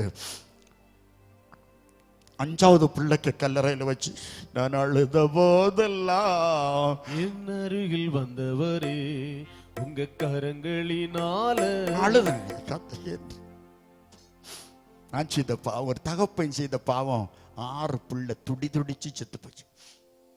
6வது பிள்ளைக்கு 5வது பிள்ளைக்கு குழியில வச்சு 6வது பிள்ளைக்கு குழி தோண்டினேன். 6வது பிள்ளைய புதைச்சேன். தம்பி ஹாஸ்பிட்டல் போன் பண்றான், அக்காளுக்கு சீரியஸ்ன்னு. அந்த டாக்ஸிலேயே இங்க இருந்துட்டு வந்து போறேன். 6வது பிள்ளைய அடக்கம் பண்ணிட்டு மனைவி சீரியஸா இருக்கு ஹாஸ்பிட்டல்ல.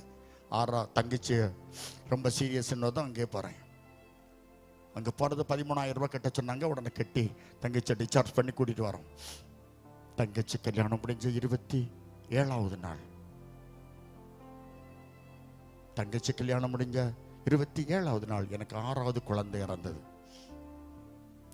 6வது குழந்தை இறந்த 2வது நாள், கல்யாணம் முடிஞ்ச தங்கச்சிக்கு 29வது நாள். எந்த தங்கச்சியை பாசத்தோடு வளர்த்தேனோ, எந்த தங்கச்சியை கஷ்டப்பட்டு கல்யாணம் பண்ணி கொடுத்தேனோ, அந்த தங்கச்சி கல்யாணம் முடிஞ்ச 29ஆம் நாள் துடிச்சு செத்துட்டா. கலங்காதே என் நெஞ்சமே,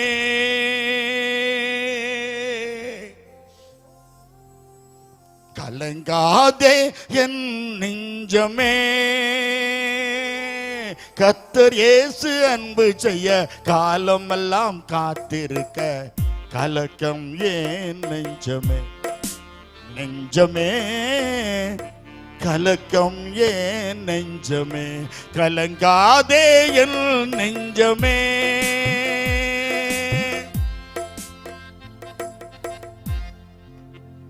சொல்லி முடிச்சா? இருளும் புயலும் உன்னை என்ன செய்திடும், இருளும் புயலும் உன்னை என்ன செய்திடும், அருளும் அன்பும் ஒளியும் இயேசு அருகில் இருக்கையில் வாழ்வில் வீழ்ந்து வருந்தும் போது தோள் கொடுக்கிறார், வாழ்வில் வீழ்ந்து வருந்தும் போது தோள் கொடுக்கிறார், தாழ்ந்து வாடும் போது தயவு காட்டுவா, தயவு காட்டுவா இயேசு, தயவு காட்டுவா. கலங்காதே என் நெஞ்சமே,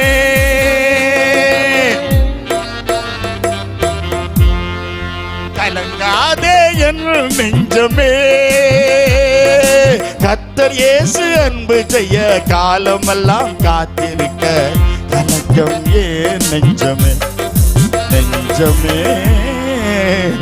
கலக்கம் ஏன் நெஞ்சமே, கலங்காதே என் நெஞ்சமே.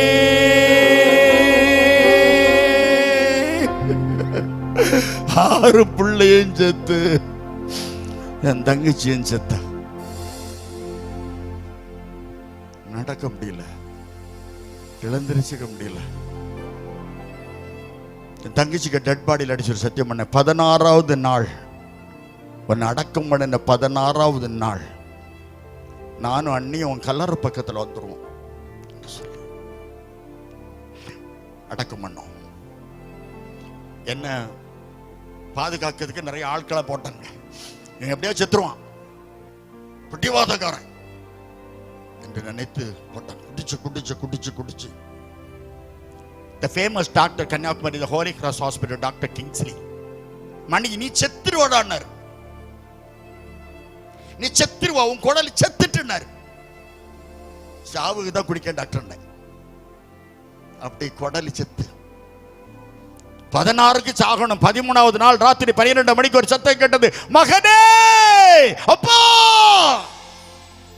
மகனே அப்பா, மகனே அப்பா, அப்பா, அப்பா.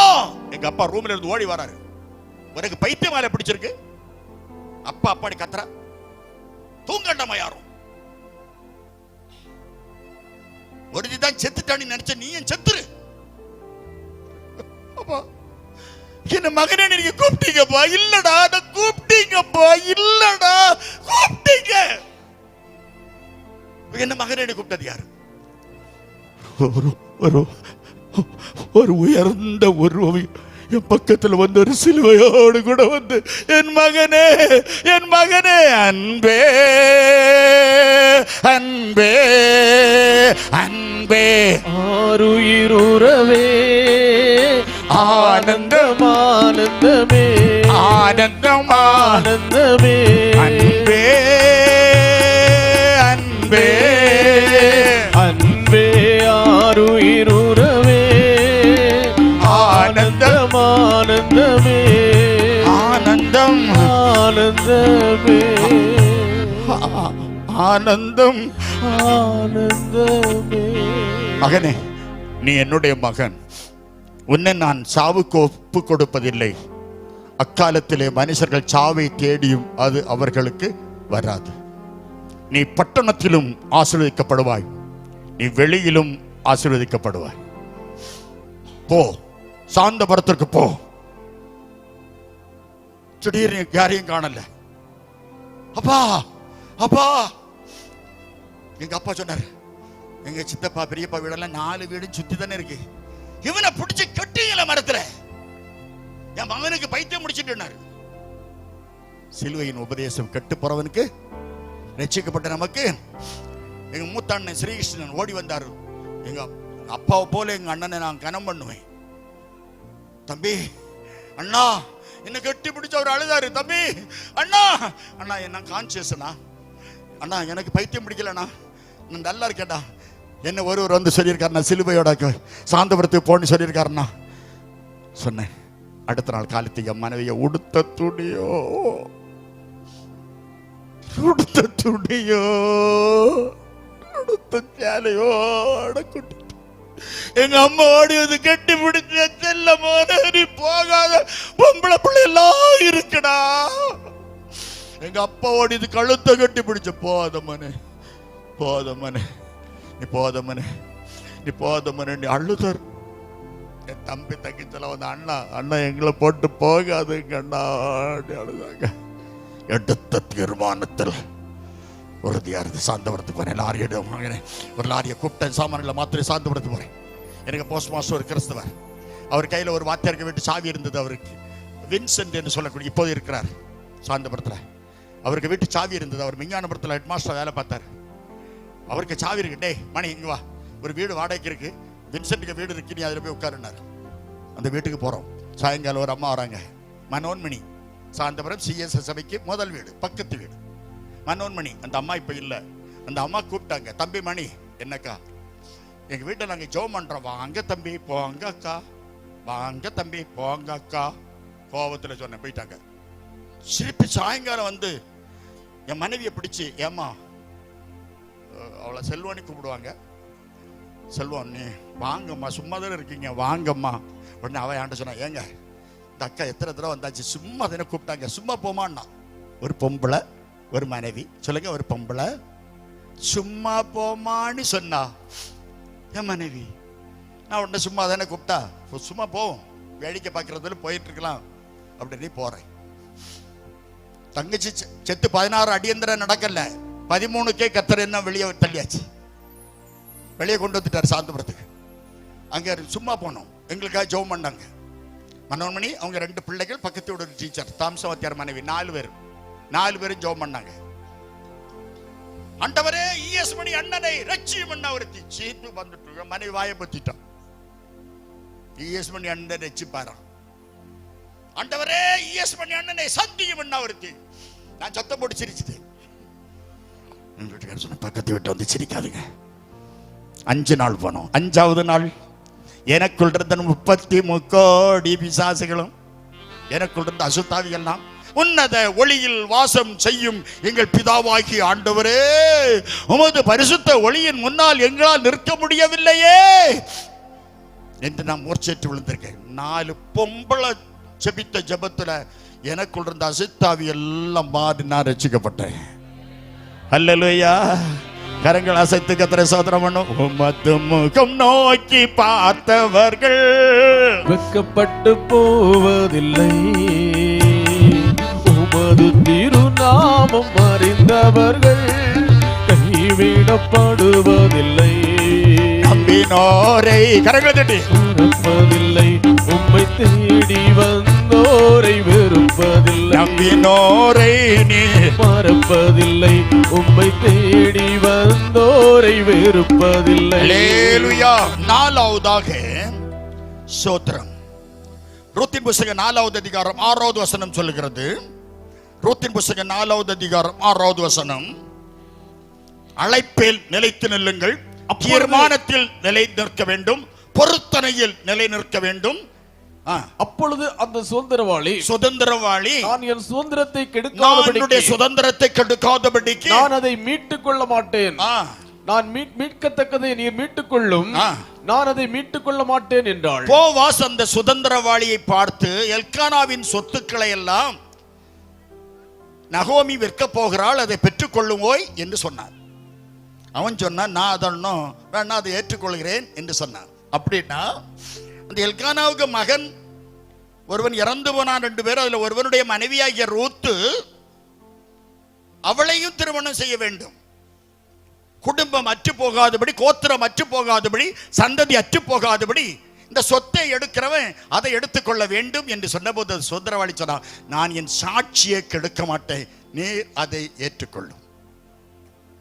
உடனே உண்மையான சாட்சி உள்ள அந்த போவாசு சொல்லுகிற வாசிங்க, மீட்கிறதும் மாற்றுகிறதிலும் சகல காரியத்திலும் உறுதிப்படுத்தும்படிக்கு இஸ்ரவேலிலே பூர்வகால வழக்கம் என்னவென்றால், ஒருவன் தன் பாதரட்சியை கழற்றி மற்றவனுக்கு கொடுப்பான்.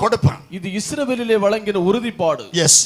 அப்படியே அந்த சுதந்திரவாளி தன்னுடைய போவாசை நோக்கி நீர் அதை வாங்கிக் கொள்ளும் என்று சொல்லி தன் பாதரட்சியை கழற்றி போட்டான். அப்பொழுது போவாஸ் மூப்பரையும் சகல ஜனங்களையும் நோக்கி, அந்த ஊரில் உள்ள சகல ஜனங்களையும் நோக்கி, எலிமேலுக்கு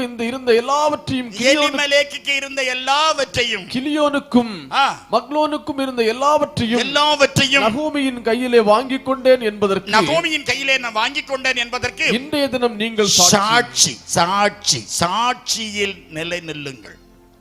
சாட்சி வாழ்க்கை நிலை நிற்கணும். சாட்சி வேணும். எங்க பார்த்தால் உங்களை வெறுல சுண்டி ஒருத்தன் குற்றம் சொல்லக்கூடாது. வெறுல சுண்டி குற்றம் சொல்லக்கூடாது. சாட்சியா வாசிக்கணும். மலையாளத்துல எப்படியோ ஒன்று சொல்லுவாங்க, சாட்சிக்கணும்னு சொல்லுவாங்க, எனக்கு தெரியல. சாட்சியா இருக்கணும். அல்லேலூயா. கடைசியாக ஒன்றை சொல்லி நான் ஜெபிக்க விரும்புகிறேன். வாசிக்கலாம். ஏசாயா தீர்க்கதரிசன புத்தகம் 6வது அதிகாரம் 1 முதல் வாசிக்கும் போது, ஏசாயா 6:1 முதல். உசியா ராஜா மரணமடைந்த வருஷத்தில், அழகான சத்தம் வாசிங்க. உசியா ராஜா மரணமடைந்த வருஷத்தில் ஆண்டவர் உயரம் உன்னதமான சிங்காசனத்தில் இருந்து வீற்றிருக்க கண்டேன். அவருடைய வஸ்திர தொங்கலால் தேவாலயம் நிறைந்திருந்தது. சேராபீன்கள் அவருக்கு மேலாக நின்றார்கள். ஒவ்வொருவனுக்கும் அவ்வாறு சட்டைகள் இருந்தன. இருக்கட்டும். ஏசாயா ஒரு தரிசனம் கண்டான். உசியா செத்தான் தரிசனம் காண முடியும். கரங்களை தட்டி கர்த்தரை ஸ்தோத்திரம் பண்ணுவோம். தரிசனத்தின் நிலை நில்லுங்கள். ஊழியத்தில் எனக்கு முன்னேற்றம் வருமோ வராதோ, ஊழியத்தில் எனக்கு வாழ்க்கை வருமா, வளர்ச்சி வருமா, சந்தேகப்படாத. தரிசனத்தில் நிலைத்து நில்லுங்க. லட்சவுக்கார திருஷ்யா 2 பேர் இருக்கீங்க, பொய் சொல்லாம 2 பேர் எந்திரிச்சிரு. ஊழியத்துக்கு அர்ப்பணிச்ச பிறகும் வருஷம் தாண்டிட்டு, பல ஊழியக்காரர்கள் மூலமாய் சொன்ன பிறகும் நாட்கள் கழிஞ்சிட்டு, 2 பேர் ஊழியத்துக்கு ரெடியா இருக்கிறீங்க. நீ செய்தியோ செய்யாம போனியோ, உன்னை விட மாட்டேன் கர்த்தர் சொல்லுகிறார். அந்த 2 பேர் மட்டும் கை வஸ்து, அந்த 2 பேர் ஊழியத்து அழைப்பு, ஊழியம் என்ன செய்யணும்னு நீங்க பொறுத்துற வாஞ்ச பல தரிசனத்தை கர்த்தர் தந்து உங்களை உந்தி கொண்டே இருக்கிறார். சூழ்நிலைகளை ஊழியத்துக்கு ஒதுக்கி கொண்டிருக்கிறார். 2 பேர் கர்த்தர் சொல்றார். ப்ளீஸ் கேன்சல் இருக்கிற இடத்துல உங்க கருத்தை மட்டும் உயர்த்துங்க. கர்த்தர் நாம மையப்படும். ஊழியம் நீங்க செய்ய போறீங்க, நான் சொல்லாம இருந்தாலும் செய்ய போறீங்க. மற்ற ஊழியக்காரர்களுங்க சொல்லியாச்சு, உங்களுக்காக ஜெபித்த ஊழியக்காரர்கள் உண்டு 2 பேர். Please cancel.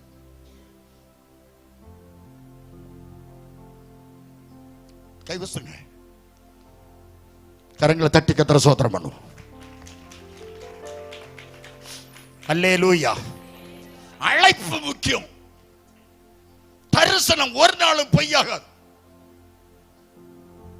தட்டி எழுப்பி போ சாந்தபுரத்துக்கு என்று சொன்ன தெய்வம் தரிசனத்தின்படி நடத்தினார். நீ பட்டணத்திலும் ஆசீர்வதிக்கப்படுவாய், வெளியிலும் ஆசீர்வதிக்கப்படுவாய். இந்த வேத புஸ்தகத்தை கையில் எடுத்தேன். என் தம்பிமார் 2 பேரும் பிஹெச்டி படிச்சு பனங்காத்தின்னு வளர்ந்ததுவ, வாழக்காத்தின்னு வளர்ந்ததுவ. பிஹெச்டி முடிச்சு ஒருதன் விருதுநகர் செந்தில் குமார நாடார் காலேஜ் பிரின்சிபால்,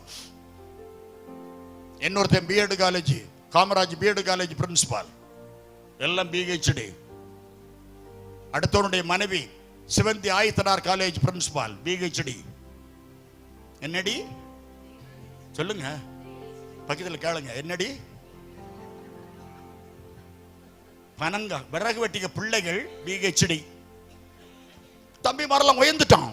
இந்த பைபிள் தான், இந்த பைபிள் தான் தூக்குனது. என் வீட்டுக்குள்ள இந்த பைபிள் வந்ததும் என் தம்பி போறலாம் வேலை. ஆண்டவர் என்ன உலகம் சுத்தலைன்னு சொல்லி பல நாடுகளுக்கு கர்த்தர் என்ன ரெஸ்ட் இல்லாம கொண்டு போனார். ஒரு விறகு வெட்டிக்க பிள்ளைகளை கர்த்தர் எப்படி தூக்கி பயன்படுத்துறார் தெரியுமா? 41 வருஷம் பொண்ணு தகப்பனுக்கு ஊழியத்தை செய்யும் பலத்தையும் சுகத்தையும் ஆண்டவர் நடத்தி உங்க எல்லாருடைய ஜெபத்துல கர்த்தர் இன்னும் ஊழியம் செய்ய கர்த்தர் என்ன வைத்திருக்கிறார். கரங்களை அவருக்கு வேலையை செய்கிறது கர்த்தர். தரிசனம் உள்ள அழைப்பில் நிலைத்து நில்லுங்கள், தீர்மானத்தில் நிலைத்து நில்லுங்கள், பொருத்தனையில் நிலைத்து நில்லுங்கள், சாட்சி வாழ்க்கையில் நிலைத்து நில்லுங்கள், தரிசனத்தில் நிலை நில்லுங்கள்.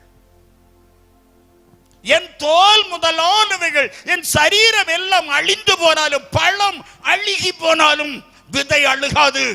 உன் சரீரம் அழுகி போனாலும் உனக்குள் இருக்கிற தரிசனம் அழுகாது, அழைப்பு அழுகாது, கிருபை அழுகாது, வாஞ்சை அழுகாது, ஊழியம் அழுகாது. திடீர்னு ராத்திரி ஒரு நாள் ஆண்டவர் சொன்னார், மார்க் 16:16. எனக்கு மார்க்கையும் தெரியாது, மத்தையும் தெரியாது, பைபிளே கிடையாது. மார்க் 16:16. நான் அடுத்த நாள் காலத்து போய் என் ஃப்ரெண்டு கிட்ட கேட்டேன், அண்ணே மார்க் 16:16 யாருன்னு கேட்டேன். அவன் வா வீட்டில் வாசிக்க, என் பிள்ளை வாசிக்கும், வா இந்த வீட்டுக்கு கூட்டு போய் வாசிக்க வச்சுட்டேன். இந்த பிள்ளை வாசிச்சு, விசுவாசம் உள்ளவன் ஆகி ஞானஸ்நானம் பெற்றவன் ரட்சிக்கப்படுவான். நான் உடனே நினைச்சேன், ஆண்டவர் ரட்சிக்கப்பட்ட என்ன ஞானஸ்நானத்தில் வழி நடத்துகிறார் என்பதை நினைத்தேன். ஆமேன்னு சொல்லக்கூடியவங்க அல்ல சொல்லுங்க. நான் உடனே நினைச்சுக்கிட்டேன். சாந்தபுரத்தில் ஒரு கன்வென்ஷன் கிரவுண்டு கேட்டாங்க, நாங்கள் உங்கள் வீட்டுக்கு காம்பவுண்டில் ஒரு கன்வென்ஷன் வைக்கட்டுமா வைங்கன்னு சொன்னேன். ஓகே, கன்வென்ஷன் நடந்துகிட்டு இருக்கு. கன்வென்ஷன் ஸ்பீக்கர் பேசுறாரு, மார்க் 16:16. எனக்கு ஆச்சரியம். எனக்கு சொப்பனத்தில் தரிசனத்தில் மார்க் 16 ஆண்டவர் சொல்லிருக்காரு, மார்க் 16:16. இவர் கன்வென்ஷன்ல பேச இவருக்கு என்ன தெரியாது? எனக்கு சொன்னது தெரியாது. அவரு பேச மார்க் 16:16. விசுவாசம் உள்ளவன் ஆகி, விசுவாசம் உள்ளவன் ஆகி ஆகி ஆகணும் ஆகணும் ஆகணும். வா நீதான் வா. வரும்போது நான் என்னதான் பார்த்தனும், கடவுளை என்ன நோட்டு பாருங்க, ஆண்டவர் எப்படி வா உனக்காக தான் இந்த கன்வென்ஷனே. ரெபிகா. ரெபிகா. ரெபிகா. விசுவாசம் என்னன்னு தெரியுமா?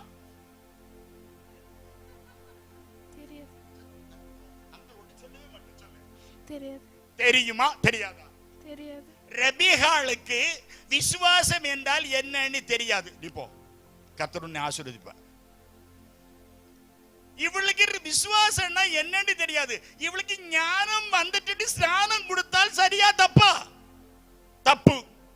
மார்க் 16 படி ரெபிகா மறக்காது,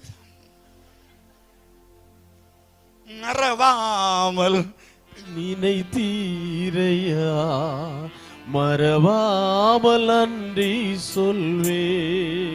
என்னை மறவாமல் நினைத்தீரையா. இருக்கட்டு, நாளைக்கு பாடலாம். இருக்கட்டு, நாளைக்கு பாடலாம். இப்ப நிறைய பேருக்கு குடல் எரிஞ்சுக்கிட்டு இருக்கு. சத்திரம் உடனே கன்வென்ஷன் ஸ்பீக்கர் பேசும்போது இன்றைக்கு ஞானசாரத்துக்கு ஒப்பு கொடுக்கிறவர் யாருன்னார். பெரிய கூட்டம். அங்கே நான் மாலை போட்டு சபரிமலைக்கு போயிருக்கேன், பூஜை பண்ணியிருக்கேன். போஸ்ட்மேன் டங் டங் டங் என்று சொல்லி எல்லாம் நான் போயிருக்கிறேன். வேஷம் மாறி இருக்கேன். பயங்கர குடிகாரன்.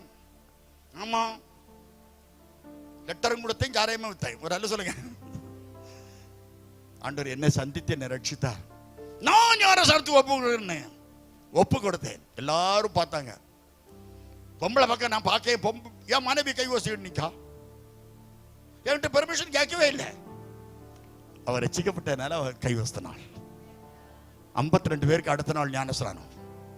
கடியப்பட்ட காயில் நாங்கள் ஞானஸ்நானம் பெற்றோம். கர்த்தர் எங்களை ஆசீர்வதித்தார். எங்களுக்கு ஒரு ஊழியம் தந்தார். 5 இடத்துல ஜெபோடு கட்ட கர்த்தர் உதவி செய்தார். அற்புதங்கள் செய்தார், அதிசயங்கள் செய்தார். கர்த்தர் இந்த உலகம் முழுதையும் கர்த்தர் கொண்டு போய் ஆண்டவருடைய நாமத்தை குடும்பமாக மகிமைப்படுத்த கர்த்தர் உதவி செய்து வருகிறார். ஒரு அல்லல சொல்லுவோமா? நம்ம எல்லாரும் எந்திரிச்சு நிற்போமா? என் சரீரம் முதலானவைகள் அழிந்து போனாலும் நான் அவரை காண்பேன். என் மீட்பர் உயிரோடு இருக்கிறார். யாரும் அங்கங்க அசையக்கூடாது. இந்த 5 நிமிஷமும், இந்த 5 நிமிஷத்துல முடிச்சிருவேன். தயவு செய்து யாரும் 5 நிமிஷம் தான். சோதரம். ஹல்லேலூயா. கர்த்தர் எங்களை சந்தித்தார். எங்க எவ்வளவு கஷ்டப்பட்டோம். கர்த்தர் எங்களை தெரிந்து கொண்டார். இந்த சாட்சியை கேட்டுக்கொண்டிருக்கிற தூரத்துக்கு சமீபமாக இருக்கிற அருமையான தெய்வ பிள்ளைகளே, நேர அலையில் கேட்டுக்கொண்டிருக்கிற தெய்வ பிள்ளைகளே, நான் என் மனைவி ஞானஸ்நானத்துக்கு ஒப்பு கொடுத்த போது கர்த்தர் எங்க குடும்பத்தை அளவில்லாதபடி கர்த்தர் எங்களை ஆசீர்வதித்தார்.